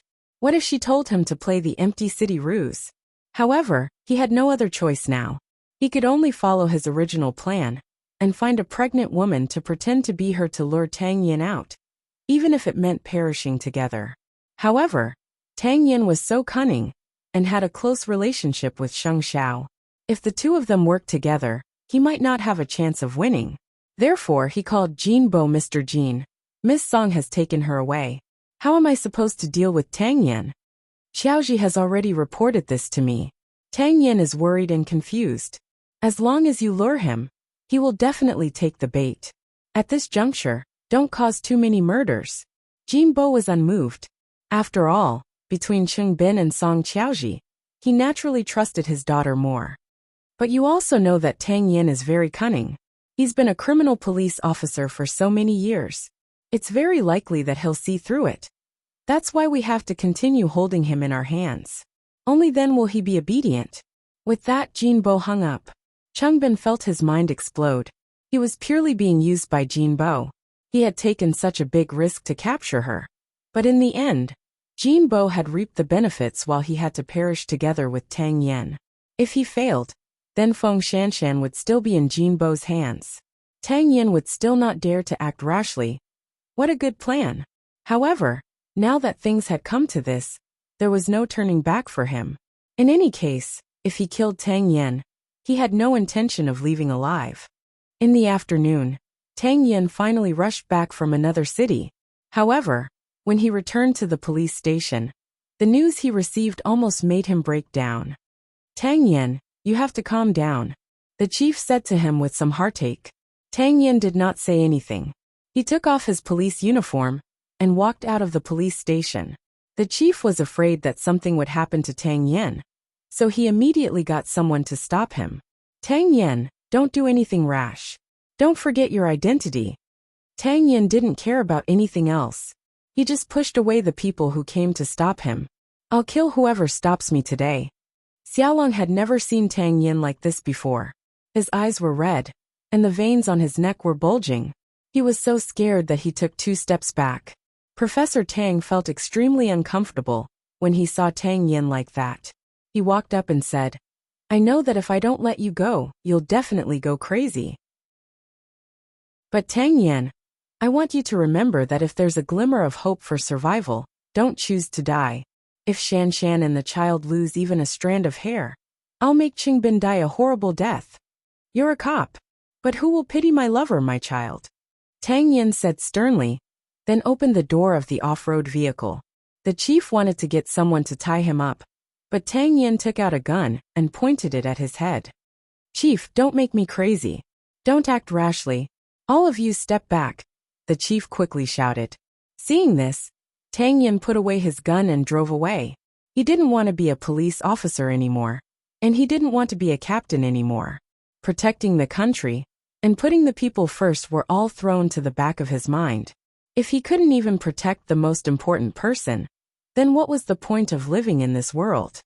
Chase after him immediately and bring him back. The chief was heartbroken. Then the police team also set off. However, 5 minutes after Tang Yin left, the police station received an anonymous express delivery. When Xiaolong saw that it was Tang Yan's express delivery, he secretly hid in the bathroom and opened it. Then he sent the photo of Feng Shanshan being tied up to Tang Yan, and the letter Chungbin left him. Captain Tang, you don't need to guess to know who I am. It's time for us to settle the score from back then. If you want to save your woman, tonight at 12 o'clock, in the abandoned glass factory on the outskirts of the city. As long as you bring the police here, I guarantee that you'll be able to see your woman's steaming corpse. When Xiaolong sent these over, his hands were actually trembling, because he felt that he was sending Tang Yin to his death. However, that was Captain Tang's lover. That was Captain Tang's life. If he didn't do this, he felt that it would be no different from killing Captain Tang. Tang Yin raced on the road. He really wanted to grab Qingbin's neck and break it, but he couldn't. After that, Tang Yin returned home, because he had to prepare for his appointment that night. At that moment, there was a knock on the door. Tang Yin immediately stood up vigilantly. Who is it? It's me, Su Che. Tang Yin got up and opened the door. When he saw that it was Su Che, he knew that he was Sheng Zhao's lobbyist. I'm going to Qingbin's appointment tonight. President Sheng doesn't want to stop you, but he won't let you die for no reason. President Sheng has found something. If you're still willing to listen to it, come with me to Zhongting. Tang Yin did not say anything. President, I know you're anxious, but there's one thing you need to know. Jin Bo sent a helper to Qingbin, and in the message that Sheng Kai sent to the president, he mentioned such a person. She's a woman. At this moment, Tang Yan's expression finally showed a subtle change. Don't blame the president for not telling you, because he's not sure either. Now that it's happened, he'll set up a trap according to your previous agreement. The other party knows that you're worried and confused, so you can do whatever you want. However, if you want to save someone, you can't rely on your fists. You have to rely on this. Su Che pointed at his head. How about it? Are you willing to come with me to see the president now? Wait for me to pack up, Tang Yin said in a deep voice. I'll give you 3 minutes. The people at the police station probably won't be at ease with you wandering around alone. Tang Yin could not deny it, especially since he still had a gun in his hand. However, he did not bring a gun, because this was the soul of a police officer. He would not abandon it. He did not need such a thing to deal with Qingbin, so he only put a dagger on his leg. When we reach Zhongting, Su Che, do me a favor, and help me send this back to the police station. When Su Che saw this, he shook his head. Outsiders shouldn't touch this thing, and you shouldn't give it to them either. Tang Yin did not force him. He hid it at home. You know quite a lot. Then, the two of them got into Su Che's car and left.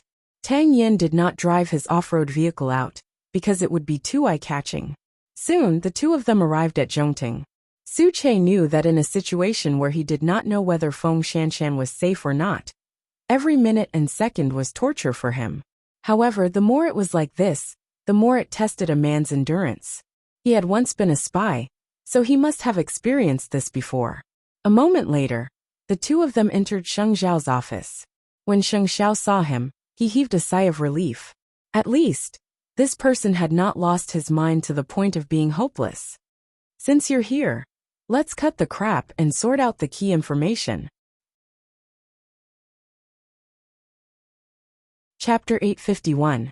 Sheng Zhao glanced at him and moved his lips. Who was the one who coincidentally appeared beside you during this period of time? Tang Yin thought about it for a few seconds and closed his eyes. It seemed that he already had an idea. That's why I sent Su Che to your house. Su Che went to find out what happened today. Qingbin got someone to damage Professor Tang's car. The car broke down halfway, and Qingbin's people took the opportunity to kidnap someone. At this time, the police were alerted. In addition, the little criminal police officer you sent is quite skilled. So if this woman doesn't appear, Qingbin's plan will fail. She used such a long time to gain Feng Shanshan's trust, saved Feng Shanshan on such an occasion, and brought her home. It's too easy. When he recalled that he and Feng Shanshan had gone to listen to this doctor's lecture not long ago, he felt that he might have been blind.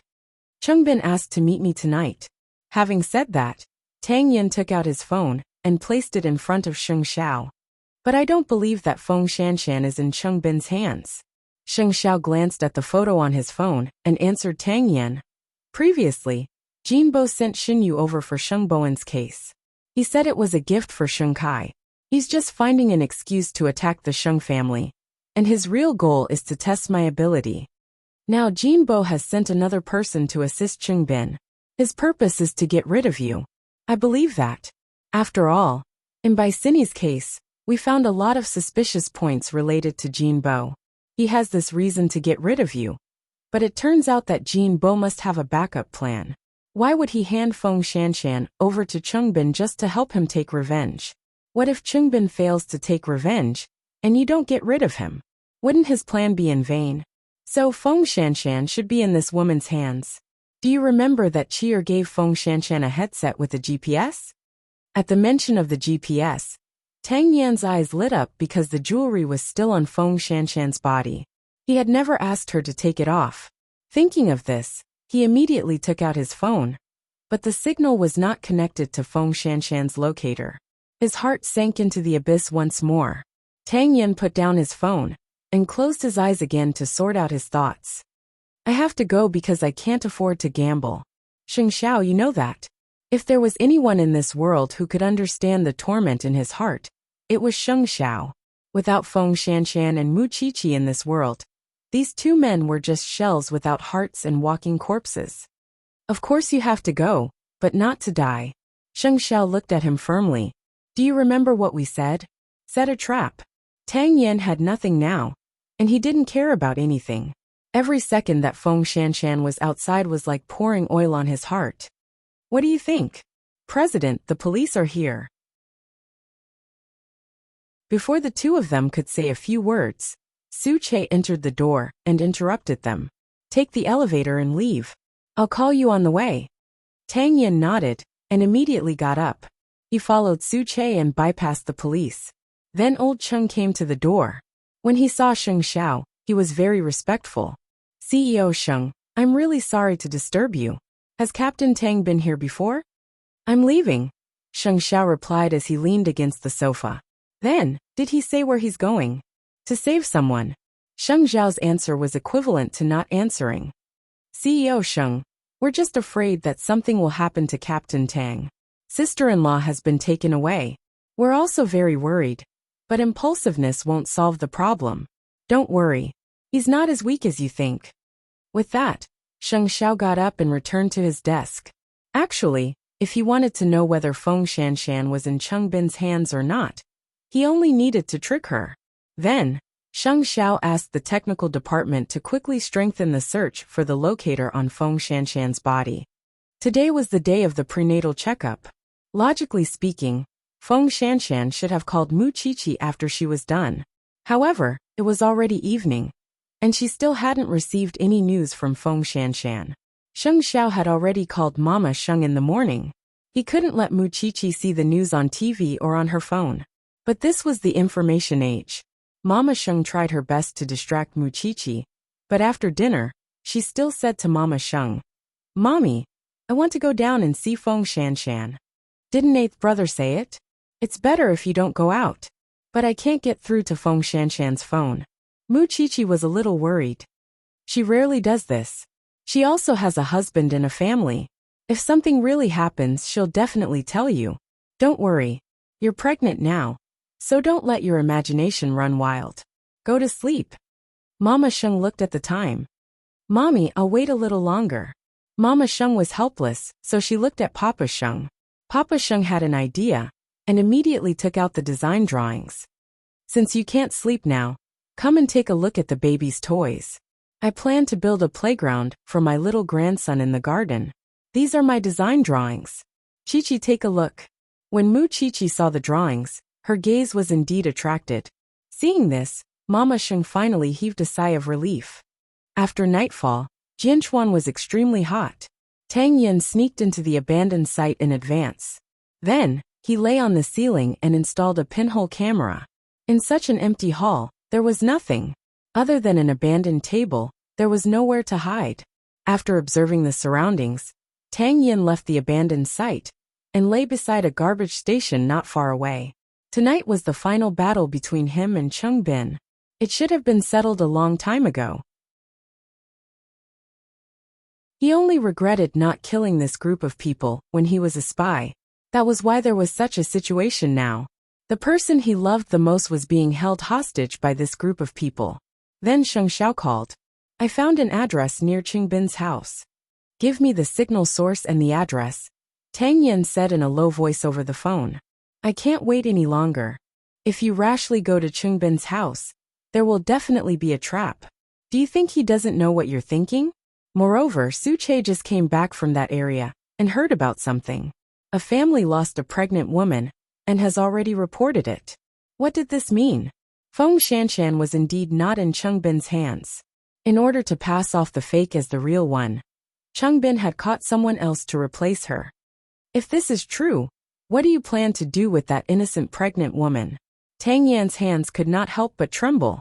This was because he could not let innocent people sacrifice themselves because of him. Feng Shanshan was his wife and lover. If he could not escape in the end, at most, he would die for Feng Shanshan. But how could he repay the innocent people? Chapter 852. Don't say such discouraging words. Dr. Song has already been controlled for you. We'll wait for you to come back.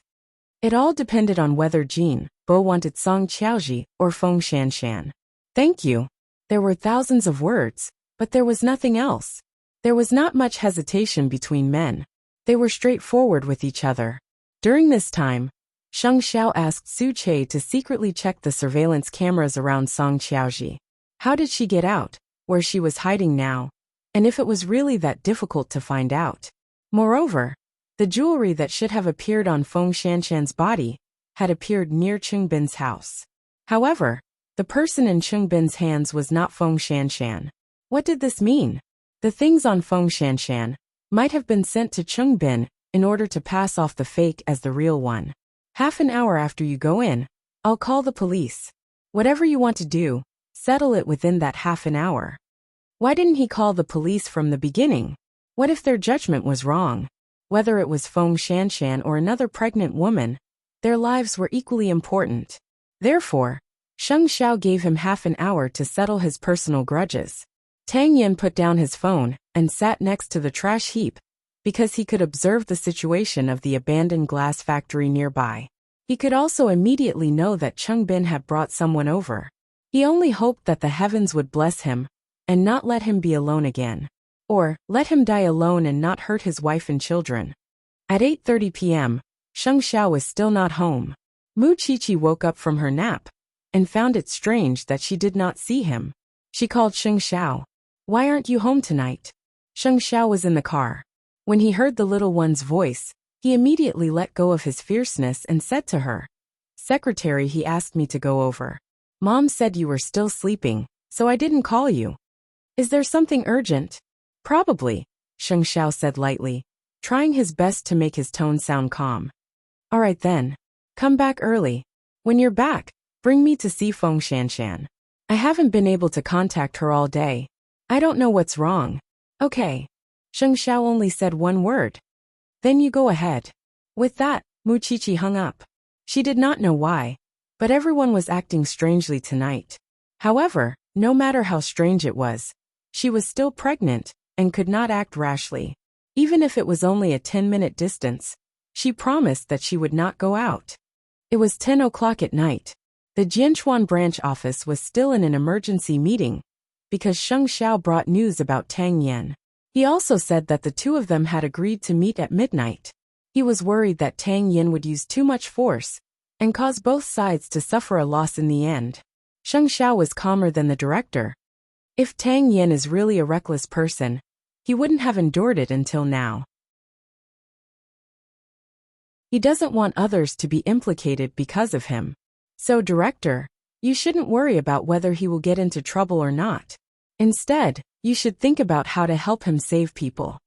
CEO Sheng, are you so sure that Tang Yin won't kill Qingbin? He wants to, but he won't, because he knows that if he kills someone, then he and Feng Shanshan will have no future.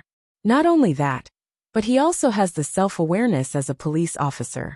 His soul won't allow him to do it. The director looked at Sheng Xiao in surprise. Why did he feel that after working with Tang Yin for so long, he did not know him as well as Sheng Xiao did? Then you should have told us this afternoon. If I had told you and pursued him relentlessly, do you think he would still be able to wait so calmly at the agreed place with Qingbin? The director looked at Sheng Xiao thoughtfully, especially when he looked at Sheng Xiao's calm eyes. This man had always maintained his unchanging emotions, as if he did not know what panic was. Okay, I'll go and deploy the rescue plan now. I hope I can make it in time. Wait. Sheng Xiao took out his phone and sent the photo to the director. This is the terrain survey that Tang Yin did in advance. It's convenient for you to deploy. CEO Sheng, it's a pity that you're not a police officer. Hurry up. You still have 3 hours. Sheng Xiao looked at his watch and reported the time to the director. Once tonight's matter was resolved, it would be time for him and Tang Yin to counterattack. Can I ask why you're helping Tang Yin so much? The director did not understand. As the CEO of a well-known company, Sheng Xiao was running around for a criminal police officer. It was unbelievable. For my Qi, because he did not want Qi to worry and be sad because of Feng Shanshan. Okay, then let's stop here for today. I'll go and deploy the plan first. With that, the director quickly left the office. It was already 10 o'clock at night. Feng Shanshan had been unconscious for an entire day, and finally woke up in a small bathroom. When she woke up, she found that her original clothes and jewelry were gone. The GPS that Qi had given her was hidden inside, but now, she did not know where it was. She was very hungry and very tired. However, she did not dare to make a sound, because she did not want to be sure that she had fallen into Qingbin's hands. If that was the case, that man must be in great danger. However, before she could think too much, the bathroom door was suddenly pushed open. A middle-aged woman squatted in front of Feng Shanshan, with hot milk in her hand. Drink it. You must be hungry too. Who are you? Where is this? Auntie, can you? Miss, since you're pregnant here, don't resist. This is good for you and the child. What do you think? The middle-aged woman's words were cold and ruthless. She brought the milk to Feng Shanshan's mouth and poured it down her throat. Can I drink it myself? No, I'm afraid you'll hurt yourself. With that, the middle-aged woman continued to pour it down her throat until the cup was empty. Have a good rest tonight. With that, the woman got up and closed the bathroom door, not giving Feng Shanshan any time to ask any more questions. Feng Shanshan observed the bathroom carefully. She smelled something. She had smelled it at Song Qiaoji's house in the morning. It seemed to be the fragrance of gardenias. Did this mean that she was still in that apartment? Thinking of this, Feng Shanshan was a little excited, but soon, she was discouraged. In this season, there were gardenias everywhere, and they might not be in the original area. What would happen outside tonight? That man, was he crazy with anxiety? If it was Qingbin, Feng Shanshan did not dare to think too much about it, because he was here for revenge. Tang Yin would definitely be tortured by him. However, she was locked up here. What could Qingbin use to threaten Tang Yin? Thinking of this, she had more questions in her heart, but there were no answers. She had never thought that she would experience a real kidnapping. Feng Shanshan thought to herself, when danger really comes, who would she rather be alive? Chapter 853. At 11:30 p.m., a silver pickup truck drove in from the night and stopped outside the glass factory. Tang Yin lay on the ground and watched as Qingbin dragged a big box and unloaded it from the car. With the help of 2 people, he entered the glass factory. If he guessed correctly, the box contained the innocent pregnant woman. Qingbin had chosen such a place to prevent Tang Yin from playing tricks in such a complicated environment. The surroundings were empty, and there was nothing. He did not believe that Tang Yin could still play any tricks like this. Tie her to the chair. Qingbin instructed his 2 subordinates. The pregnant woman was wearing Feng Shanshan's clothes and jewelry. Her figure was similar to Feng Shanshan's, and she was covered with a black cloth. He did not believe that Tang Yin would still be able to recognize her. The pregnant woman was unconscious and had inhaled a small amount of drugs. When Tang Yin arrives, stand at the door and keep watch. If there's any movement, give me the signal immediately. Got it, Brother Cheng. Cheng Bin tied bombs to himself and the pregnant woman. Whoever dared to approach would turn everyone into meat paste. Time was ticking away. The people from the branch office had also appeared in the wasteland a few kilometers away from the abandoned factory with the police force. The police in charge of investigation had already quietly gone over. The main force would move according to the tip-off from their colleagues in front and narrow the range. The chief was personally in charge, afraid that Tang Yin would do something stupid. In contrast, Sheng Xiao was much calmer. There was no trace of panic on his sharp face. It was as if he could stabilize the situation better than the chief. Time slowly passed until 12 o'clock. Tang Yin got up from the side of the garbage and approached the glass factory without saying a word. Brother Cheng, he's here. Cheng Bin's subordinate reminded him. He came alone. There's no trace of the police? Indeed not. He didn't even drive a car, the subordinate replied. Let him in. Cheng Bin could not wait any longer. He stood behind the pregnant woman with a homemade weapon in his hand. When he saw Tang Yin enter, he was extremely excited. Tang Yin was alone and did not bring anything with him. His body had also been searched by the two subordinates. Other than a dagger, he did not even bring a gun.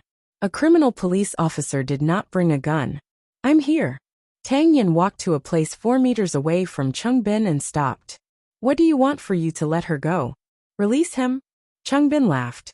Tang Yin, as a police officer, you shouldn't be so whimsical. Wouldn't it be nice for you and your beloved woman to die together as a family of 3? Let her go, and I can let you do whatever you want. Do you think you still have the right to negotiate with me? Cheng Bin shouted. Tie him up. Tang Yin had been observing the pregnant woman. From this, he could conclude that it was indeed not his Shanshan. It was just an innocent and pitiful victim. The two men moved quickly. They quickly took out the rope they carried and tied Tang Yin up. Tang Yin was pushed to the ground. He lay on the ground without any signs of resistance. You've gotten what you wanted. Can you let this innocent pregnant woman go now? Cheng Bin was stunned for a moment, and his expression changed slightly. Tang Yin, this is your woman. Don't try to play tricks with me. If she wasn't your woman, would you be willing to be helped here by me? Beat him up. The two subordinates pounced on him almost at the same time and kicked Tang Yin's back and lower abdomen. After about 3 minutes, Cheng Bin let go when he saw Tang Yin vomiting blood. Don't beat him to death. I haven't let him feel the torture I've suffered over the past few years. Tang Yin curled up on the ground in a sorry state. His mouth and eyes were full of blood. Now can you let that innocent pregnant woman go? Cheng Bin was surprised.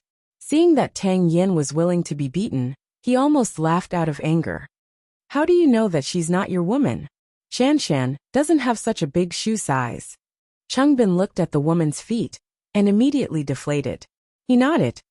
It seems that our Captain Tang is really in love. He knows his woman very well.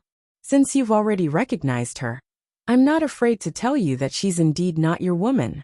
With that, Cheng Bin removed the woman's hood. She's an innocent woman. I captured her because of you. Do you want to know where your woman is? Cheng Bin squatted on the ground and looked at Tang Yin.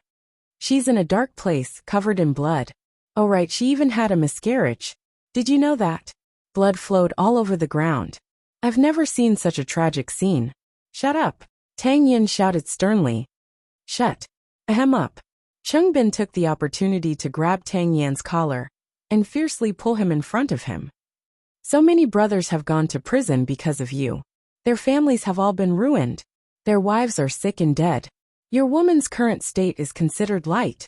After hearing Cheng Bin's words, Tang Yin suddenly laughed. A criminal is a criminal, and trash is trash.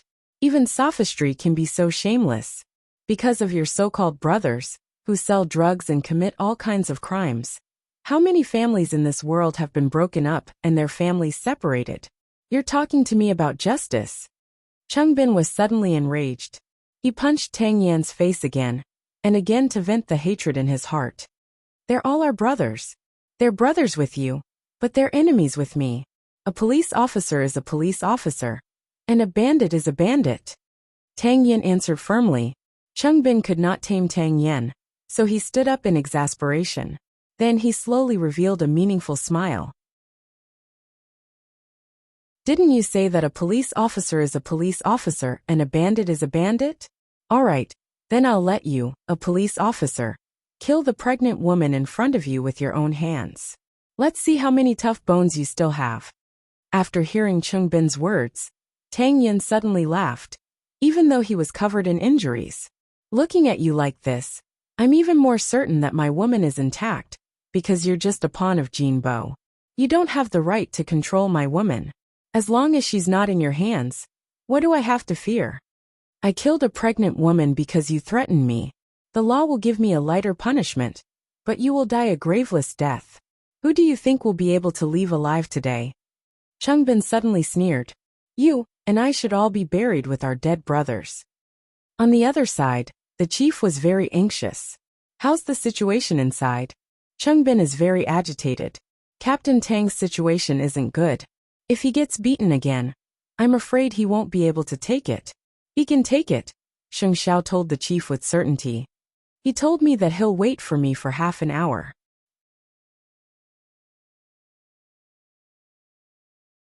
Chapter 854. Director, when can we break through? Sniper, is the sniper in position? The director was very anxious, but no matter how anxious he was, he had to wait for the right time. Now is not the best time to save people. The sniper is looking for the best sniping position. This Tang Yan, you must hold on. The director was so excited that he almost jumped up. This was his beloved general. It was now 12:20 p.m. Mu Chichi waited for him for most of the night, but he did not come home. Downstairs, Mama Sheng was still watching TV. She was usually asleep, but today, she was still eating melon seeds downstairs. This made Mu Chichi even more certain that something must have happened. Chichi, why are you up? Mama Sheng turned around and looked at her. She immediately gave her a blanket. Mommy, just tell me what happened, okay? Mu Chichi asked Mama Sheng directly. Master Xiao never came home so late. Even if secretary he was looking for him, he would not let him go so late. Moreover, she couldn't get through to Feng Shanshan, which made her even more confused. Mama Sheng knew that she was smart and could not hide it anymore. So she helped her sit on the sofa and said, I can tell you, but you must promise me that you must face it rationally. Mommy, don't think of me as so weak. Mama Sheng deliberated for a moment and said slowly, I'm not afraid that you're weak. I'm just afraid that you'll be worried that Feng Shanshan is missing. After hearing the last 6 words, Mu Chichi felt a chill spread from her heart to her limbs. 8th brother, and the police are still rescuing people. Stay at home, and don't distract him. You know 8th brother doesn't like to meddle in other people's business. I know he did it for me. Mu Chichi nodded. To prevent her from worrying, to prevent her imagination from running wild, and to prevent her from losing her friends, Sheng Xiao had to get involved in these cases. Don't worry, I won't run out without permission, but I definitely can't fall asleep. Mommy, don't worry about me. I'll wait for him in the living room. I'll stay with you. Mama Sheng smiled at her. At this time, she needed her family to care for her. Thinking of the missing Feng Shanshan, Mu Chichi felt sad. Mommy, it's so good to have you. The time was 12:29 p.m. Chungbin asked 2 subordinates to help Tang Yin up and return the dagger to him. Of course, Tang Yin was unwilling to do it, but Chungbin pointed the gun at the pregnant woman's head. If you don't do it, I'll do it. You make your choice. I'll give you 10 seconds. Tang Yin, you have to be clear. If I make a move, there will be a few holes in the pregnant woman's head. I can't guarantee that. I might also shoot through her stomach. Tang Yin stood shakily in front of the pregnant woman. His hands were untied, and the blood on his body was dripping down along the dagger. The ground gradually turned red. 10, 9, 8. As time passed, Chungbin loaded the gun in his hand. Tang Yin tried his best to open his swollen eyes. Then he said hoarsely, "Let me. If you admitted defeat earlier, you wouldn't have wasted so much time." Changbin put down his gun and gestured with his chin. Tang Yan's feet were tied, and he could not move at all. Changbin wanted to see Tang Yan kill someone with his own hands. He wanted to see the police kill someone. However, there were only a few seconds left before the half an hour that Tang Yan had mentioned. Tang Yan closed his eyes and finally raised the dagger at the pregnant woman. However, just as the tip of the dagger was about to fall, he lost his balance and fell to the ground. "Don't play tricks on me." Changbin kicked Tang Yan again. Tang Yan took the opportunity to pick up the dagger. He raised his hand and cut Changbin's right Achilles tendon. Changbin screamed and covered his foot as he howled loudly. Perhaps he had received a signal, but the sniper immediately saw the opportunity. Through the broken glass window, he aimed at Changbin's head and blew it up. When Changbin's two subordinates saw this, their legs immediately turned to jelly. They panicked and ran away.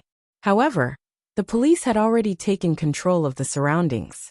When Changbin was torturing Tang Yan, he was not vigilant of his surroundings. Neither of his two subordinates ran away. Tang Yan was lying on the ground, covered in blood. However, he still used a black hood to cover Changbin's appearance after he died. He did not want this innocent pregnant woman to be traumatized. Then the people from the police station rushed in.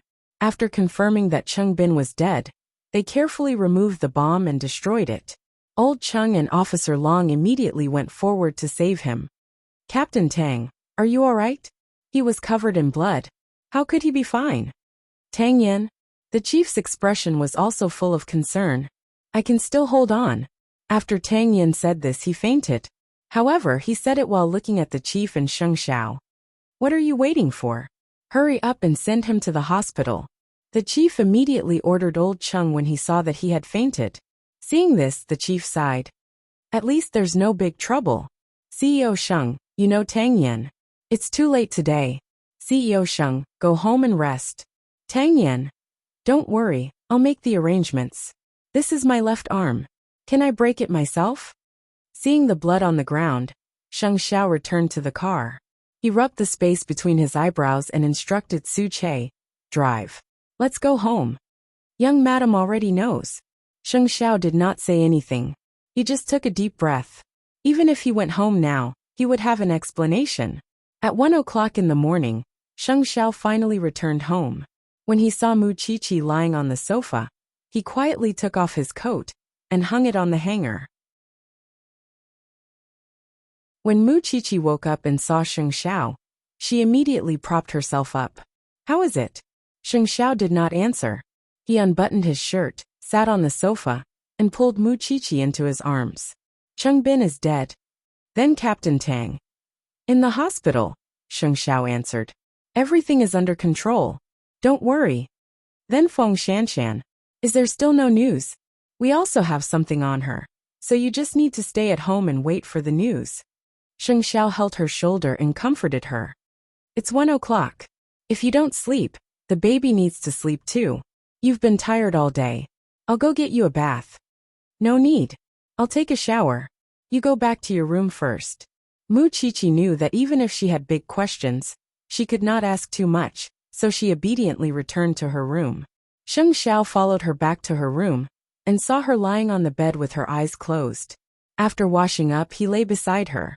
Mu Chi-Chi did not sleep well, so Sheng Xiao hugged her tightly and whispered in her ear, "It's okay. Don't be afraid." Changbin was dead. This meant that Tang Yan's predicament had been resolved. Next. Chapter 855. After Tang Yan was sent to the hospital, the doctor immediately examined him. 2 of his ribs were broken, and his spleen was ruptured and bleeding. There were also countless injuries on his body. The doctor immediately performed the surgery. Outside the operating theater, Old Chung was guarding the door. It was not convenient for him to inform Professor Tang and his wife now. Most importantly, Feng Shanshan's whereabouts were still unknown. Old Chung sat on the bench inside. They did not know that Tang Yan had been a spy. Just now, when she heard the chief mention it, she knew that Tang Yan had such an experience and made such a contribution. This Chungbin was here for revenge. Boss, please don't let anything happen to you. I was angry at you for being a coward. I really didn't know that you actually worked so hard as a spy. Captain Tang keeps things to himself and never says anything. He looks cold on the surface, but he's actually more loyal than anyone else. He must have sensed the danger in Bai Sini's case, so he didn't let us investigate further. You have to trust his judgment. Xiaolong patted old Cheng's shoulder to comfort him. Yes, now I just want to save sister-in-law. Don't worry, sister-in-law will be fine. Xiaolong patted old Cheng on the shoulder. 2 hours later, Tang Yan's surgery was over, and he was sent back to the general ward. However, half an hour after the anesthesia wore off, Tang Yan woke up and wanted to get out of bed. Boss, do you want to die? Old Cheng had only gone to fetch water. When he came back, he saw Tang Yan getting up, so he quickly went forward to help him. I still have to save Shan Shan, Tang Yan said with a pale face. Sister-in-law is fine. You're the one who's in trouble now. Old Cheng held him down. If anything happens to you, what will happen to sister-in-law? I know you're worried, but at least you can rest for the night. Even Iron Man would not be able to get out of bed immediately after the surgery, right? Tang Yan did not say anything. He just covered his wound. Although Chungbin was dead, Shanshan was still in Jinbo's hands. When President Sheng left, he asked me to tell you not to act rashly tonight. Tomorrow, he will give you an explanation. Perhaps he was afraid that Tang Yan would do that. Tang Yan did not move, nor did he say a word. Aren't you going to listen to Chief Sheng? Don't you believe him? Of course he believed it, but his heart was similarly tormented. Boss, be obedient. The director has aged 10 years because of you. Tang Yan clutched his chest. Finally he sighed and admitted defeat. Chungbin was executed on the spot. Jinbo only received the news before dawn. He knew that if Feng Shanshan was handed over to Chungbin, she might have already been rescued. Fortunately, his daughter was reliable. So Jinbo immediately called Song Qiaoji. Daughter, is Feng Shanshan okay? Don't worry, Dad. She's in my hands. Song Qiaoji replied. She was still in the hospital. Although she had drugged herself, it was a little heavy, so she decided to rest in the hospital. That's good. Chungbin is dead. He can't do anything right. Keep an eye on him. If Tang Yan dares to act recklessly, let his family be destroyed. I know. In 2 days your brother will be back. At that time, the whole family will have a meal. All right.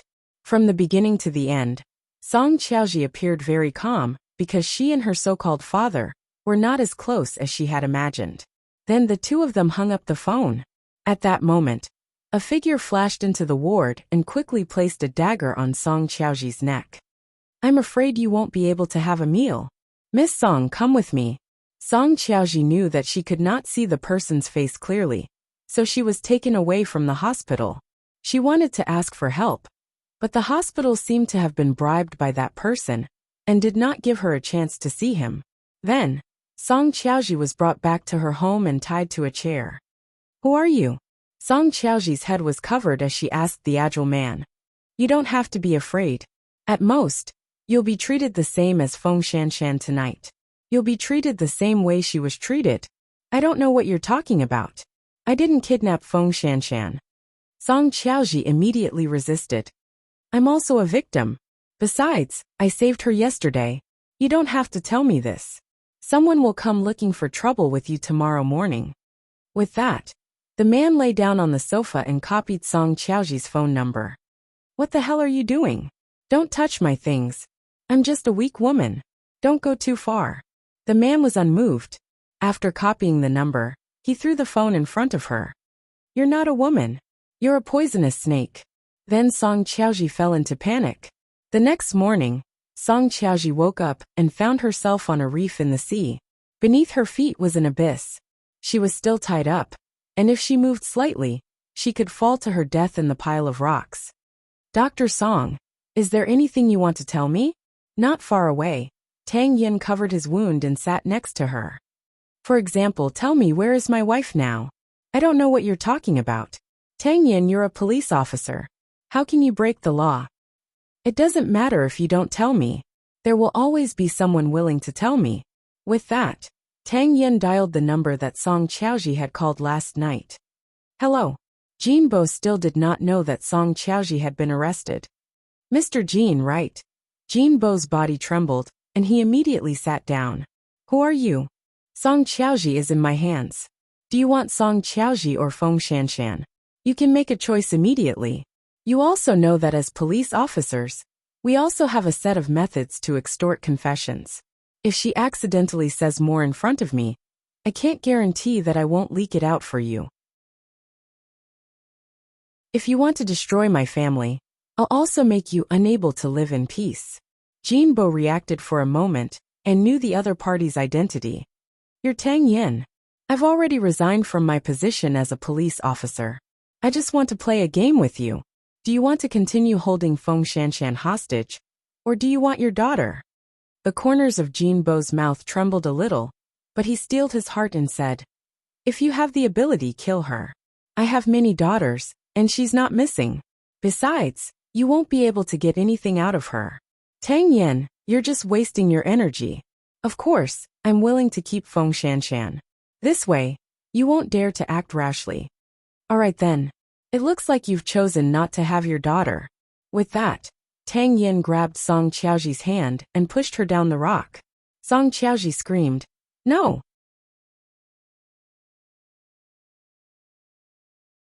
Chapter 856. Therefore, Song Qiaoji's entire body was suspended in midair. Of course she was afraid. She was afraid of death. Tang Yen, pull me up. I'll tell you where Feng Shanshan is hidden. I hid her. No one knows, not even my father, Song Qiaoji shouted in the air. I don't believe you. Tell me the address of the hidden person first. Tang Yen lowered her a little more. Song Qiaoji couldn't take it anymore, and was about to answer Tang Yen. Tang Yen took the opportunity to turn off his phone. He wanted to make Jinbo, who was on the other end of the line, anxious. She's locked up upstairs. Really? After Tang Yen heard this, he immediately called Suche. After Suche heard this, he went out to save her. Pull me up first. Don't count on it until you find her. Tang Yen coldly rejected her request. A heartless, cold-blooded female killer shouldn't be afraid of this height, because you know very well that she won't die. But it will definitely be very painful. Her bones will be fractured, and she might even be disabled from now on. Tang Yen, you're not a man. If he couldn't even protect his wife and child, of course he wasn't a man. Tang Yen sneered. He had suffered such a serious injury yesterday. Didn't he have to run around to save his wife and child's life today? Half an hour later, Suche arrived at Song Qiaoji's apartment and immediately went upstairs to search. However, there was no one in the room. However, Suche found that Feng Shanshan had indeed been locked up here. Therefore, he immediately called Tang Yen back. She's been moved. Hearing these words, Tang Yen put down another piece of rope. She's been moved. That's impossible. I hid her. No one knows, Song Qiaoji shouted.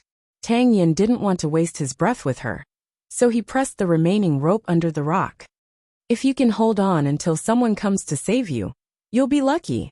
After saying that, Tang Yen was about to leave, but Song Qiaoji shouted again. Trust me, I can find that woman. She's not Jinbo's person? She's not. I invited her from outside. After receiving this news, Tang Yen only thought of one possibility. Feng Shanshan might have been secretly transferred by that woman, and the purpose.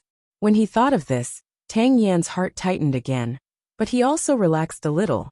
This was because she was not in Jinbo's hands, so her life was temporarily not in danger. However, what he was worried about was that Feng Shanshan might have been sold. Then, he pulled Song Qiaoji up and told her very seriously, You can escape or choose to cooperate. I thought that the police were all righteous and wouldn't do such a thing. Song Qiaoji was a little surprised. According to my temper back then, I would have strangled you to death, tied you to a rock, and thrown you into the sea. That's because the person you kidnapped is my lover. I'm already being extremely polite to you. Tang Yan's expression was cold, and his eyes were abnormally cold. This caused Song Qiaoji's body to tremble, and he took 2 steps back in fear.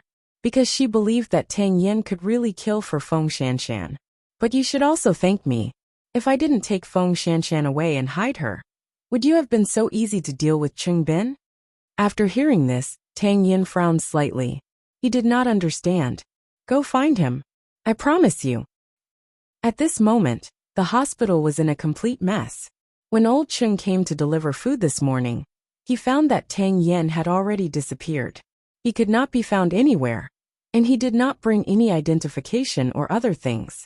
If Tang Yin had faced Cheng Bin as a police officer yesterday, then today, he only wanted to be a husband and do what a man and a father should do.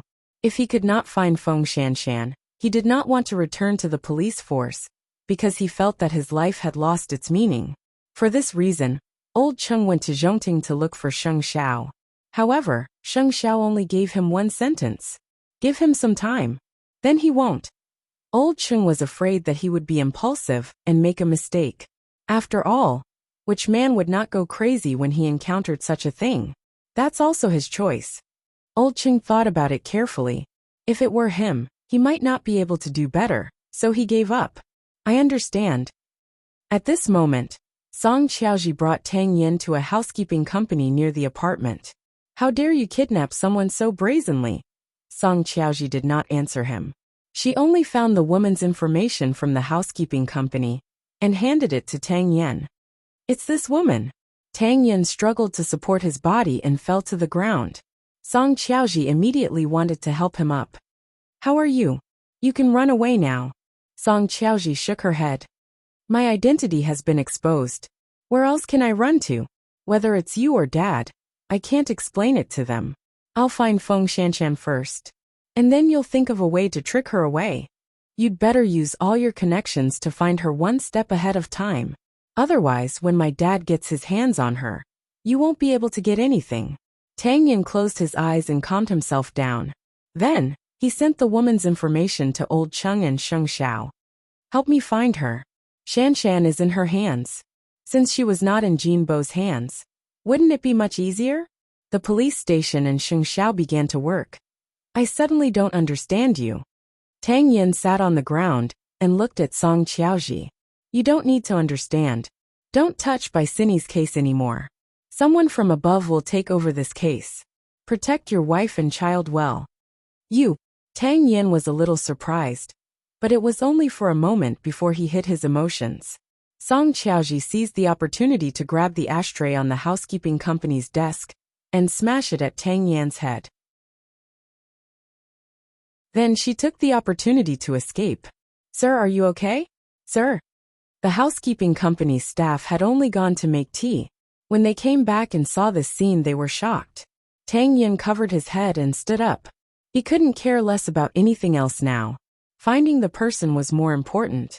Tang Yin did not know how he spent the whole day and night. The police had found a lot of clues, but they did not find the person. But at least this could prove that the person had been taken away by the middle-aged woman, and not Jinbo's men. As for Song Qiaoji, Tang Yin did not know if her words could be trusted, or if they were good or bad. Dragging his heavily injured body, Tang Yin fainted on the street after taking 2 steps. When passers-by saw him, they immediately called the ambulance, and he was sent back to the hospital. When he woke up again, it was already afternoon. When old Cheng saw that Tang Yin had woken up, he quickly said, Boss, did you have a nightmare? Don't worry. Everyone is doing their best to find sister-in-law. We'll definitely find her. Don't sneak out again.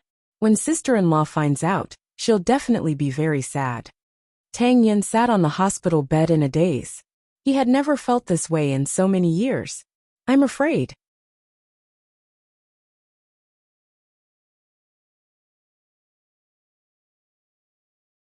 Chapter 857. Old Cheng could not take it anymore, so he swore. We will definitely find sister-in-law. We will. Tang Yin could not speak, and old Cheng could not take it anymore. He was afraid that something would happen to Tang Yin again, so he immediately went to find a doctor. However, he had only gone out for 2 minutes. When he came back, Tang Yin was gone again. No one could protect a person who was about to go crazy. Sheng Zhao's network went down and found some clues. The middle-aged woman who had taken Feng Shanshan away should have a gang, and they were moving between each other. Feng Shanshan was not an obedient and docile person. If she was sober, she would definitely think of a way to contact someone close to her or the police. However, the bad thing was that she was afraid that the other party would give her medicine.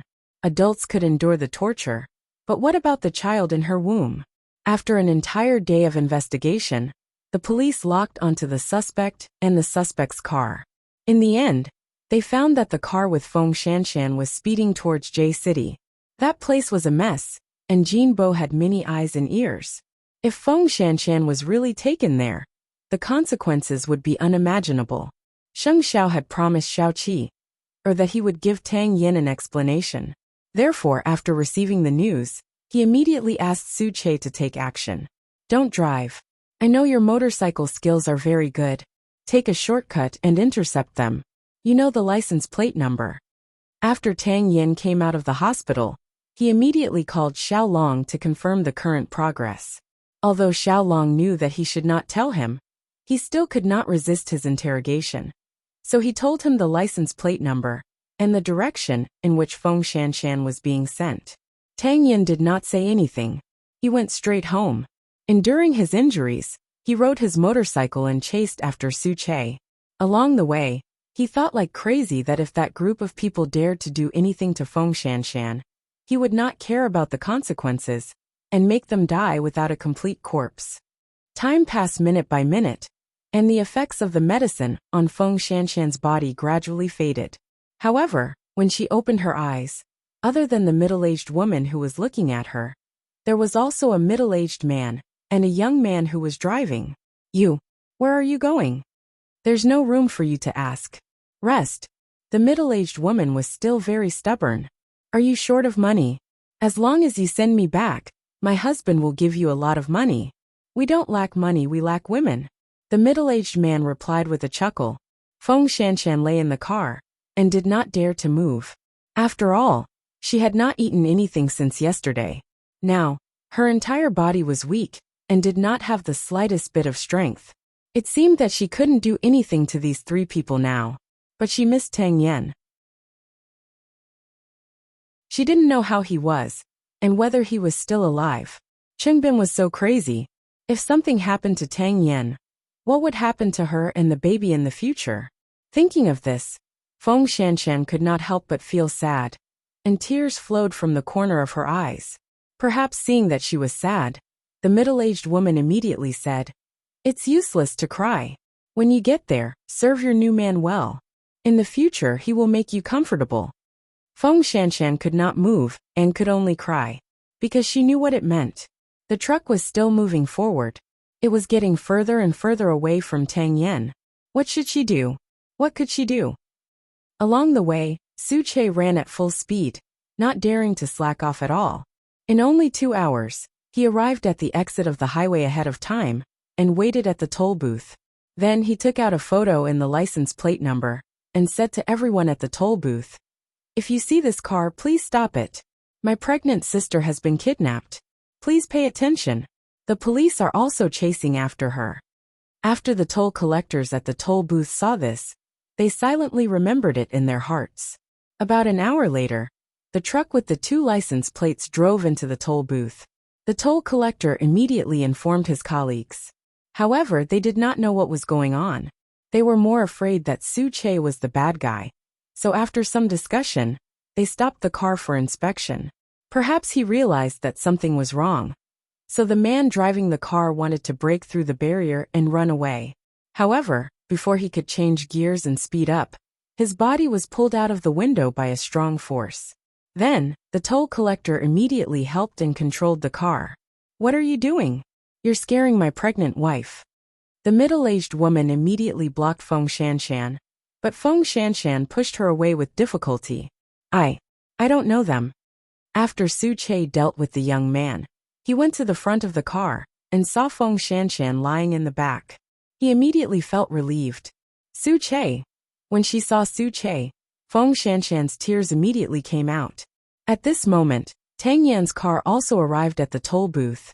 He did not even stop the car and jumped off the motorcycle. He walked forward and saw Feng Shanshan lying in the car safely. Then, he grabbed the middle-aged man and the woman in the car, threw them on the ground and beat them up. Enough. Su Che stopped Tang Yan. They are ordinary people. They can't withstand your fists. If they die, how are you going to take responsibility? Tang Yan's fist was covered in blood.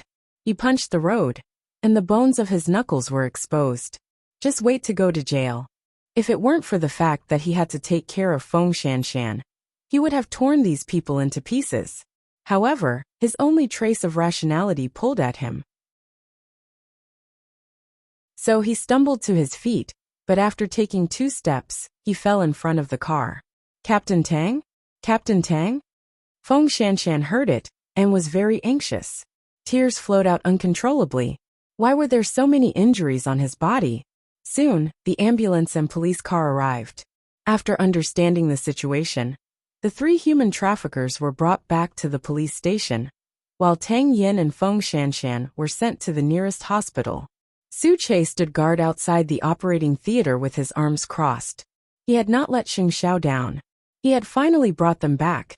However, looking at Tang Yan's crazy look, Su Che could not help but sigh. If something like this happened to Mu Qiqi, Xing Xiao would probably drop an atomic bomb on Jianxuan. Feng Shanshan had not inhaled much of the drug. Fortunately, it did not hurt the child in her stomach. However, Tang Yan's condition was much more serious. He had a fracture and a spleen rupture. He had to undergo a second surgery, and he was bleeding profusely. If Feng Shanshan did not find him, he might die. Soon, Xing Xiao received news that the person had finally been found and was safe.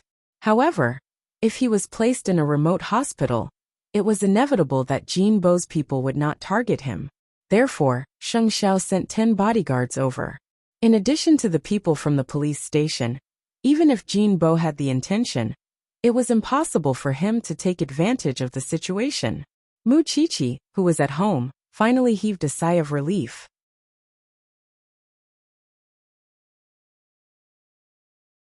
Chapter 858. In the evening, J City was still shrouded in the setting sun. Feng Shanshan woke up and forced herself to sit up. Old Cheng was guarding the door. When he heard the noise, he quickly turned around. Shanshan, you're finally awake. It's fine. Everything's fine. You and the child are fine. It's just that you didn't eat much, so your body is weak, Old Cheng quickly said. I'll go heat up some food for you. Eat some first. Where's Tang Yan? Old Cheng's expression froze when he heard Feng Shanshan ask about Tang Yan. Captain is still in the operating theater. He's been in there for more than 2 hours. When Feng Shanshan heard this, she struggled to get out of bed, but she was stopped by Old Cheng. Shanshan, so many people went through so much trouble to save you, not to let you ruin yourself like this. Do you know? Last night, Captain Tang almost lost his life. He was so seriously injured. He got out of bed after the surgery just to find you. Feng Shanshan was stunned. I'm sorry. You don't have to say sorry. Captain Tang almost went crazy. We all have to thank you for being safe and sound. At this point, Old Cheng's eyes turned red. I've never seen Captain Tang lose control like that. Do you know? In the afternoon, he almost beat the 3 people who kidnapped you to death. In the past, I always thought that Captain Tang was a cold person, and that women who followed him wouldn't be happy. But after watching Captain Tang for the past 2 days, I think you're worth it. I'll go heat up the food for you. Rest well first. When Captain Tang comes out, I'll tell you. Feng Shanshan didn't move. She paused and asked Old Cheng. Does Qiqi know? How can I not know? President Sheng was involved the whole time. Isn't this all because of Qiqi? Then, can you lend me your phone? I'll tell them that I'm safe. That's right. After saying that, Old Cheng took out his phone to unlock it, and found Mu Qiqi's phone number. Qiqi is sick. Comfort her. Feng Shanshan nodded and dialed the number. Perhaps she knew that there was news, so Mu Qiqi picked up almost instantly. Senior Brother Cheng. It's me. Feng Shanshan's eyes were red and her throat was burning. Qiqi. You damned woman, where have you been? Who are you trying to make? Mu Qiqi scolded her. Do you want to drive everyone crazy? Mu Qiqi scolded her. Do you want to drive everyone crazy? Sorry, my ass. Muchichi couldn't help but curse. We'll settle the score when you come back. You should rest first. Okay, Feng Shanshan answered with a sobbing tone. The two of them did not say much, because they could not explain everything in a few words. Right now, Feng Shanshan was most worried about Tang Yan. Soon, senior brother Cheng entered the ward with a bowl of porridge and handed it to her. This is the first time I've taken care of a woman. Please make do with it. Feng Shanshan had no appetite now, but in order not to worry others, she still obediently ate a big bowl. Captain Tang is out of danger. He can come out of the operating room in 10 minutes. So you can rest assured, right? Feng Shanshan nodded while crying, although she could not help but want to go to Tang Yan's side.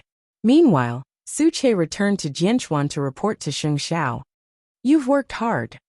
We've saved him. But the conflict with Jin Bo in the future is inevitable, Su Che answered. Sheng Xiao handed the information that his secretary had sent him in the afternoon to Su Che. Didn't I ask you to investigate his relationship with the Song family?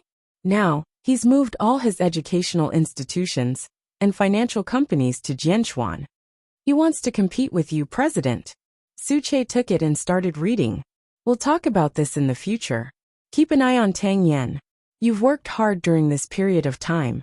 Get off work early today. Sheng Xiao picked up his coat and planned to go home. Okay. Su Che was stunned for a moment, but he still nodded. This was because being by Sheng Xiao's side made him busy.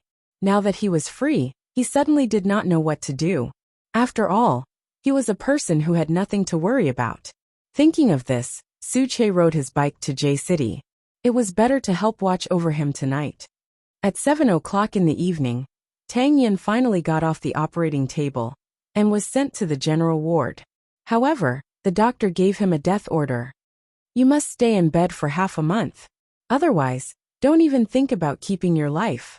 The current Tang Yan was even more spectacular than in the morning. He was almost wrapped in gauze like a mummy. Feng Shanshan was finally able to enter his ward. Old Cheng borrowed a wheelchair and pushed her to Tang Yan's bedside. Seeing that there was not a single part of this man's body that was unharmed, Feng Shanshan held Tang Yan's face with both hands and buried her head in tears. When old Cheng saw this, he quietly left the ward and considerately closed the door. Perhaps it was because he had been worried about her. So Tang Yan opened his eyes and saw Feng Shanshan in front of him. He opened his mouth, but he could not say anything. His voice was as hoarse as sandpaper rubbing against a stone. When Feng Shanshan saw him open his eyes, she could not help but cry out. How could you do this? How could you be so injured? It's good that you're fine. Tang Yan moistened his throat and squeezed out these words with difficulty. Are you stupid? Who asked you to work so hard? I don't need it, you know? Seeing you like this, I'd rather be the one hurt. Nonsense. Tang Yan immediately stopped her. How can a man let his woman get hurt? Besides, you're still pregnant with my child. How can I let you get hurt? Do you know that I wish I could? I know everything. You fool, I know everything. Feng Shanshan lay on Tang Yan's chest and cried bitterly. What should I do if something happens to you? Have you ever thought about it? Tang Yan did not say anything and let her cry because he knew that she had been worried and wronged for the past 2 days. Now if she cried, she would be able to vent all the negative emotions in her heart. I don't know anything, because I only know that without you by my side, I'd rather die. Shanshan, it wasn't until the moment you disappeared that I deeply understood how important you are to me. Don't leave me in the future, okay? I can't take this kind of loss anymore. Feng Shanshan lay on Tang Yan's chest and kept nodding. Tears welled up in her eyes. I won't leave you again, even if I die. Tang Yan wanted to get up and kiss Feng Shanshan's forehead, but he pulled at his wound. Seeing this, Feng Shanshan could not help but laugh angrily. Who told you to move around?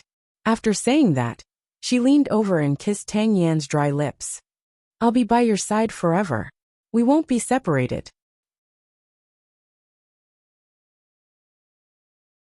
Chapter 859. Soon, the police reported Cheng Bin's case. However, Cheng Bin had been executed and Song Qiaoji had failed to hold on to Feng Shanshan. Jin Bo was furious and began to suspect if Sheng Kai had contacted Sheng Xiao. After all, the night before the incident, Jin Bo and Cheng Bin had spoken on the phone. If this mission failed, it meant that someone had leaked information to Sheng Xiao. This person was none other than Sheng Kai. Song Qiaoji took advantage of Tang Yan's injury to escape home. Jin Bo could not blame her. Even if she was wild, she was still his daughter. Being hung on a cliff by Tang Yan, she would definitely be afraid. Moreover, at that time, he was heartless and did not care about his daughter's life or death.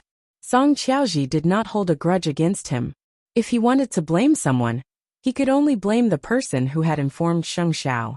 Then, Jin Bo had Sheng Kai tied up and locked in a small dark room where he could not see the light of day. He had his men interrogate him. CEO Sheng, what Mr. Jin hates the most in his life is betrayal.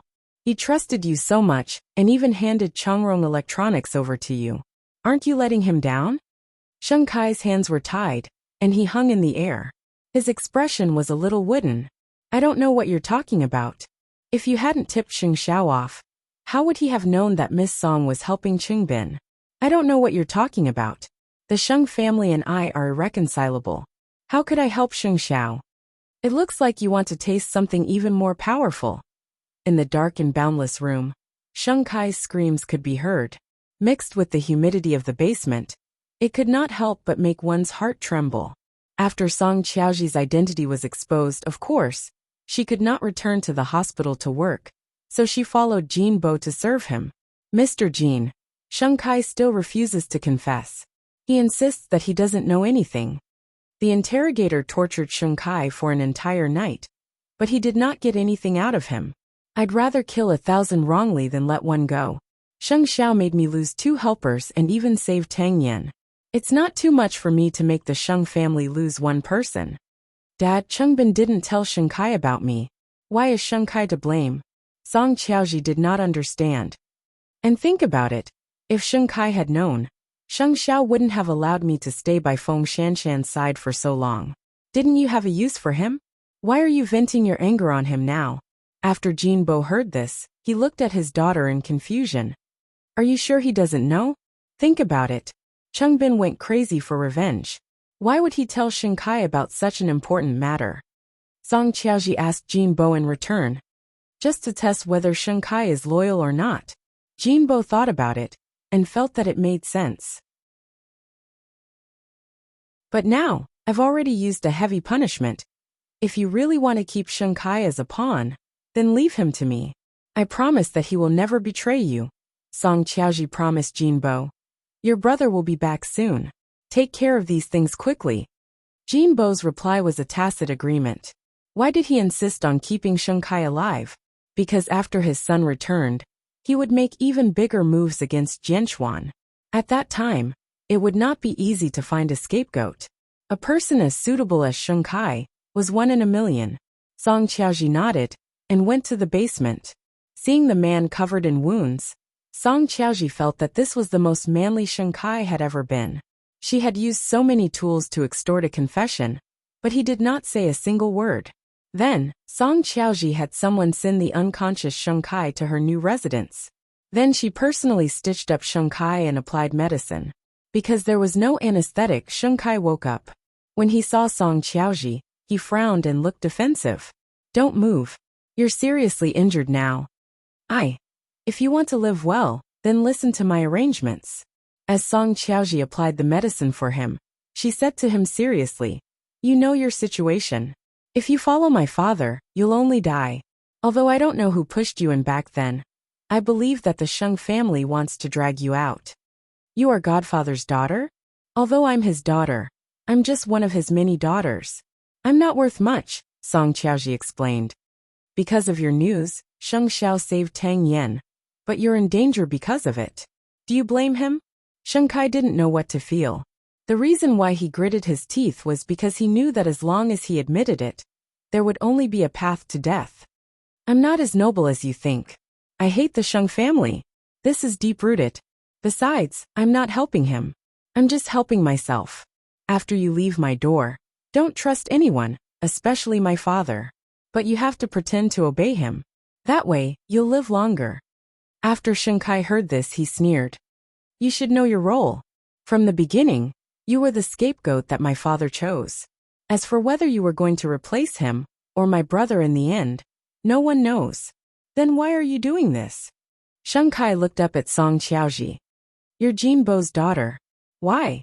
Whether you believe it or not, I want you to live. After saying that, Song Qiaoji helped him treat all his wounds. Life isn't as bad as you think. Many things are caused by the demons in your heart. You're not as bad as you think. Just because I helped Sheng Xiao. Shunkai sneered coldly. If I had known that I would suffer such torture, I wouldn't have. You knew. You know what kind of person my father is. Shunkai didn't say anything after being directly cut off by Song Qiaoji. Because you trust your brother, Sheng Xiao, more from the bottom of your heart. You seem to know the Sheng family very well. If you want to deal with an enemy, you have to understand their internal conflicts, don't you? Song Qiaoji's words were also a little sarcastic. You can sleep here today. When you go back tomorrow, think about what I said. I don't understand you. Tang Yin had said the same thing yesterday. There's food in the fridge. If you're hungry, you can eat it yourself. After saying that, Song Qiaoji put away the medical kit, took her bag, and hurried out the door. She was also involved in the kidnapping of Feng Shanshan. Originally, this matter could have been resolved perfectly, but there was a problem with the middle-aged woman. If Tang Yin wanted to pursue the matter, then so be it. However, she didn't worry about this matter, because Jinbo would definitely think of a way to suppress it for her. Shunkai touched his wound, and sat motionless on the sofa, because he suddenly realized that other than Gu Ziling's family, he also hated himself the most. Sheng Zhao's words of letting bygones be bygones almost made him pay with his life.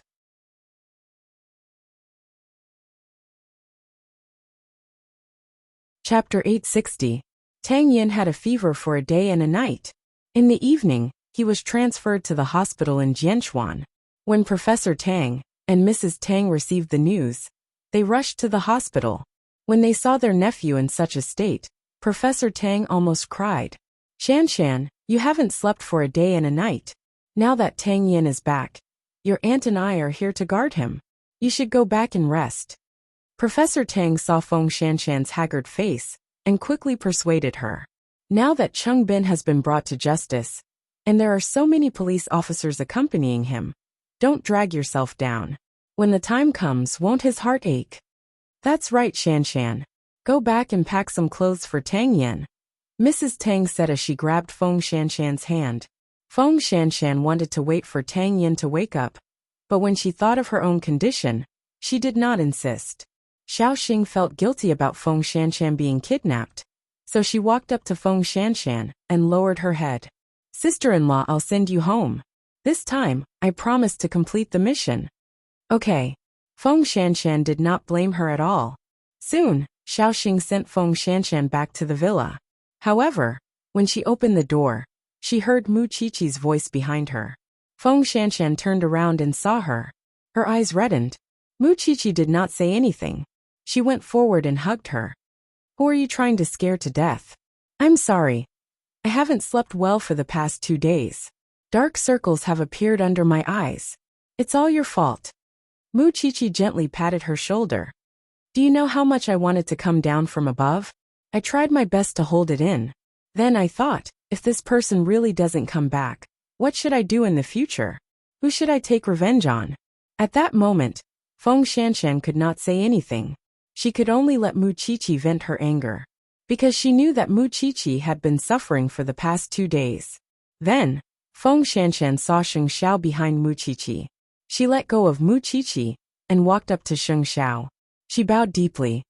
Thank you, CEO Sheng. Sheng Xiao did not answer. Instead, Mu Qiqi helped her up. At least you're decent. Come in. I'll go pack some clothes for Tang Yin and get Xiao Xing to bring them over. After confirming that you're fine, I'll go home. Mu Qiqi shook her head. Whenever she brought Feng Shanshan with her, she would feel extremely anxious. She was afraid that Sheng Xiao would be threatened like Tang Yin. Okay, then you can go back. I bought you a new phone. Don't lose it again. Before Mu Qiqi left, she took out her phone from her bag and handed it to Feng Shanshan. Look at how worried I am. I got it. Let's go back. There are two of you now. Mu Qiqi hugged her again before walking up to Sheng Xiao. Sheng Xiao held her neck and brought her back to the banyan courtyard. In fact, Sheng Xiao knew very well that seeing Feng Shanshan go through this made her very panicked and uneasy. Actually, you don't have to worry so much. Sheng Xiao stood behind her and said in a low voice, Your man is not so easily tricked. But I'll be tricked very easily. Mu Qiqi did not have that confidence in herself. Sheng Xiao knew that she felt sorry for him, so he did not say anything else. He took a step forward and held her hand. After accompanying her home, he went out again because he had not heard from Sheng Kai for 2 days.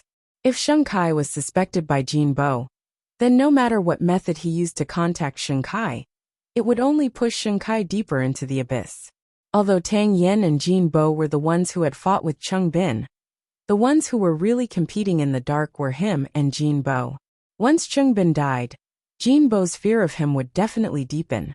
Similarly, he had to drag Sheng Kai out of the abyss as soon as possible.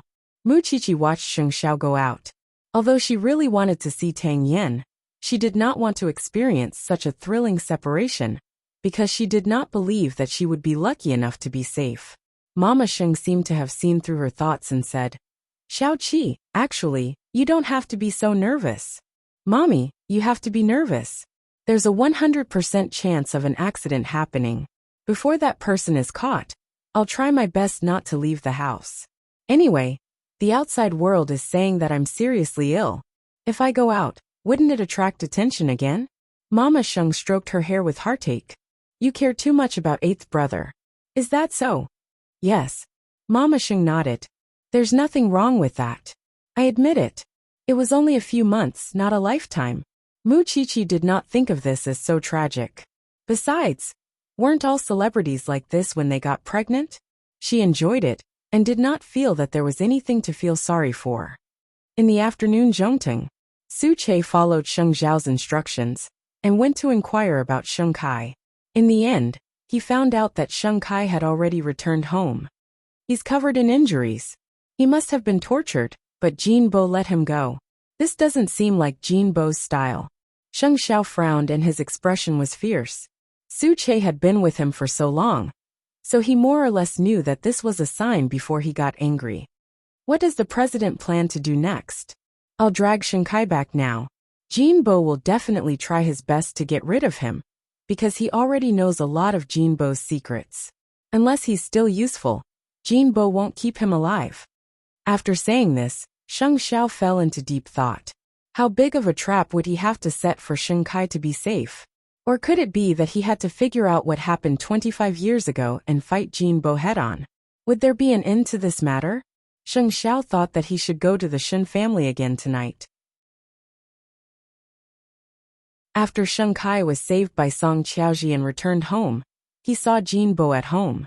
Because his body was covered in injuries, it helped him hide his emotions, so Jin Bo could not see the fear and disgust on Sheng Kai's face. Kai, don't blame me for being so strict with you. I'm afraid. I know, Sheng Kai replied lightly. Come sit on the sofa. Jin Bo pointed at the sofa and said, I believe you know that Qiaoji is my daughter. If you like her, let her take care of you. She's more considerate than that tigress at home. Godfather, Miss Song is your daughter. I won't have any improper thoughts. It's okay. In a few days, my eldest son will be returning to China. At that time, I'll introduce you to him. Also, I'll announce in public that you're my godson. In the future, I won't let anyone bully you. Thank you, Godfather. Sheng Kai did not forget Song Qiaoji's instructions. He had to obey him, and not disobey him. Only then could he truly save his life. What are you thanking me for? After pretending to care, Jin Bo comforted Sheng Kai and left his house. Then, Sheng Kai saw a photo of him and Gu Xiling. Everything started with Gu Xiling's grandfather.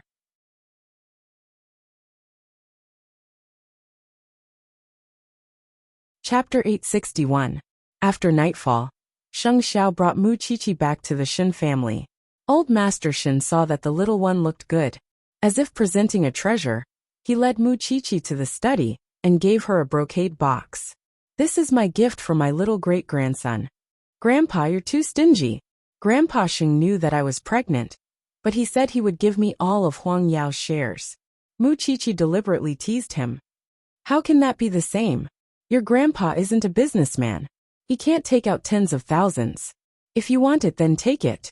If not, then forget it." The old man was angry and turned his back to Mu Qiqi. Mu Qiqi chuckled and hugged the old man's arm. "I'll be happy with whatever you give me, Grandpa." Hindsight. So Grandpa, be more generous. Don't be outdone by your little great-grandson. The old man pouted. He was stunned by this little one's coaxing. Sheng Xiao could not help but laugh secretly when he saw this. This little one was actually making fun of her grandfather. Sheng Xiao turned around and went to Xin Jianchuan's antique room. He saw that he was wearing a vest and standing in the middle of a pile of antiques. He did not feel out of place at all. Xin Jianchuan returned to his room and asked, "Did the matter with Tang Yin go smoothly?" "It's precisely because it went too smoothly that there's a hidden danger." Sheng Xiao looked up at his father-in-law. "Sheng Kai." Xin Jianchuan thought for a moment and sat down on the sofa. "This is really a problem. The battle with Jinbo is just the beginning. I don't know how many years this path will take. Now that Sheng Kai is stuck in the middle, it's really uncomfortable. Do you have any thoughts?" Sheng Xiao shook his head. Sheng Kai has a lot of thoughts and is not easy to control. Even if we set a plan for him today, he will soon be able to overthrow it himself. "Brother is yours. You know better than us what kind of person he is. If you really want to pull him back, put him in the most obvious place, so that Jinbo won't have the strength to deal with him. I think this is probably old Master Sheng's wish, right?" Sheng Xiao did not answer, but Xin Jianchuan laughed. "It's not strange at all. This is the human heart." After saying this, Xin Jianchuan glanced at Sheng Xiao again. "All these years, you haven't been forced by old Master Sheng into a headstrong personality. You've shouldered the responsibilities of a man well." Sheng Xiao turned to Mu Qiqi, who was outside the door. If it hadn't appeared, perhaps he would still be the cynical crown prince. In this life, there would not be much change. "Jinbo's son, you'll be back in a few days, right? So you don't have to worry. Sheng Kai's matter lacks an opportunity. He's being suspected now. It's best if you don't care, and let Jinbo be completely at ease." Outside the door, Mu Qiqi was very impatient. She poked her head into the room and said, "I've never seen a father-in-law and son-in-law like you. You talk so much. Go out and accompany her," Xin Jianchuan said to Sheng Xiao. Sheng Xiao nodded slightly and stood up. He was dragged to the sofa by Mu Qiqi looking angry. "Grandpa, let me tell you, I found a helper. I don't believe that my Master Xiao can't beat you. Eighth brother, let's play." "Don't cry if you lose," Sheng Xiao said proudly. After resting in the hospital for 3 days, Tang Yin wanted to get out of bed and walk again. When Feng Shanshan saw him get up, she felt as if a knife was being twisted in her heart. When Feng Shanshan's eyes turned red, Tang Yin could only surrender. "Okay, I won't get out of bed. Do you think you only suffered a few punches? A few of your ribs were clearly broken," Feng Shanshan said as she wiped her tears. "I just want to go to the bathroom. Why didn't you say so earlier? I'll support you." Feng Shanshan's face was completely red as she helped Tang Yin to the bathroom. "You've already seen it. Why are you still shy?" Seeing that she was avoiding him, Tang Yin could not help but want to tease her. "That's different." Feng Shanshan helped him back to the bed. Then the nurse did her rounds. That night, the entire ward became quiet. Feng Shanshan had been sleeping on the bed next to Tang Yin for the past 2 days, which made him very uncomfortable. "Will you sleep beside me tonight? But you're injured. I just want to hug you. I want to make sure you're by my side," Tang Yin said softly. Feng Shanshan had no ability to resist at all, so she nodded. "Then be gentle. I'm afraid it'll tear your wound." The two of them lay quietly on the bed. Tang Yin took a deep breath behind Feng Shanshan. "Chengbin's matter has finally come to an end." "Okay." Feng Shanshan nodded. "From now on, no one will threaten your safety. You knew that I wasn't in Chengbin's hands, so why did you still go to the appointment?" "Because I want him to die. I don't want innocent people to sacrifice themselves for us." When he said this, Tang Yan's tone was very sharp. Feng Shanshan could not help but tremble. It's just that I went crazy, but Sheng Xiao made me disappear in a reasonable manner. This person is too scary. Because he knows that Cheng Bin is your not. This is the best outcome. Not wanting to mention that name again, Tang Yin hugged Feng Shanshan tightly and said, "Sleep. I'll be by your side always." Without the threat, Feng Shanshan finally relaxed and had a good night's sleep. Late at night, it was drizzling in Jianchuan.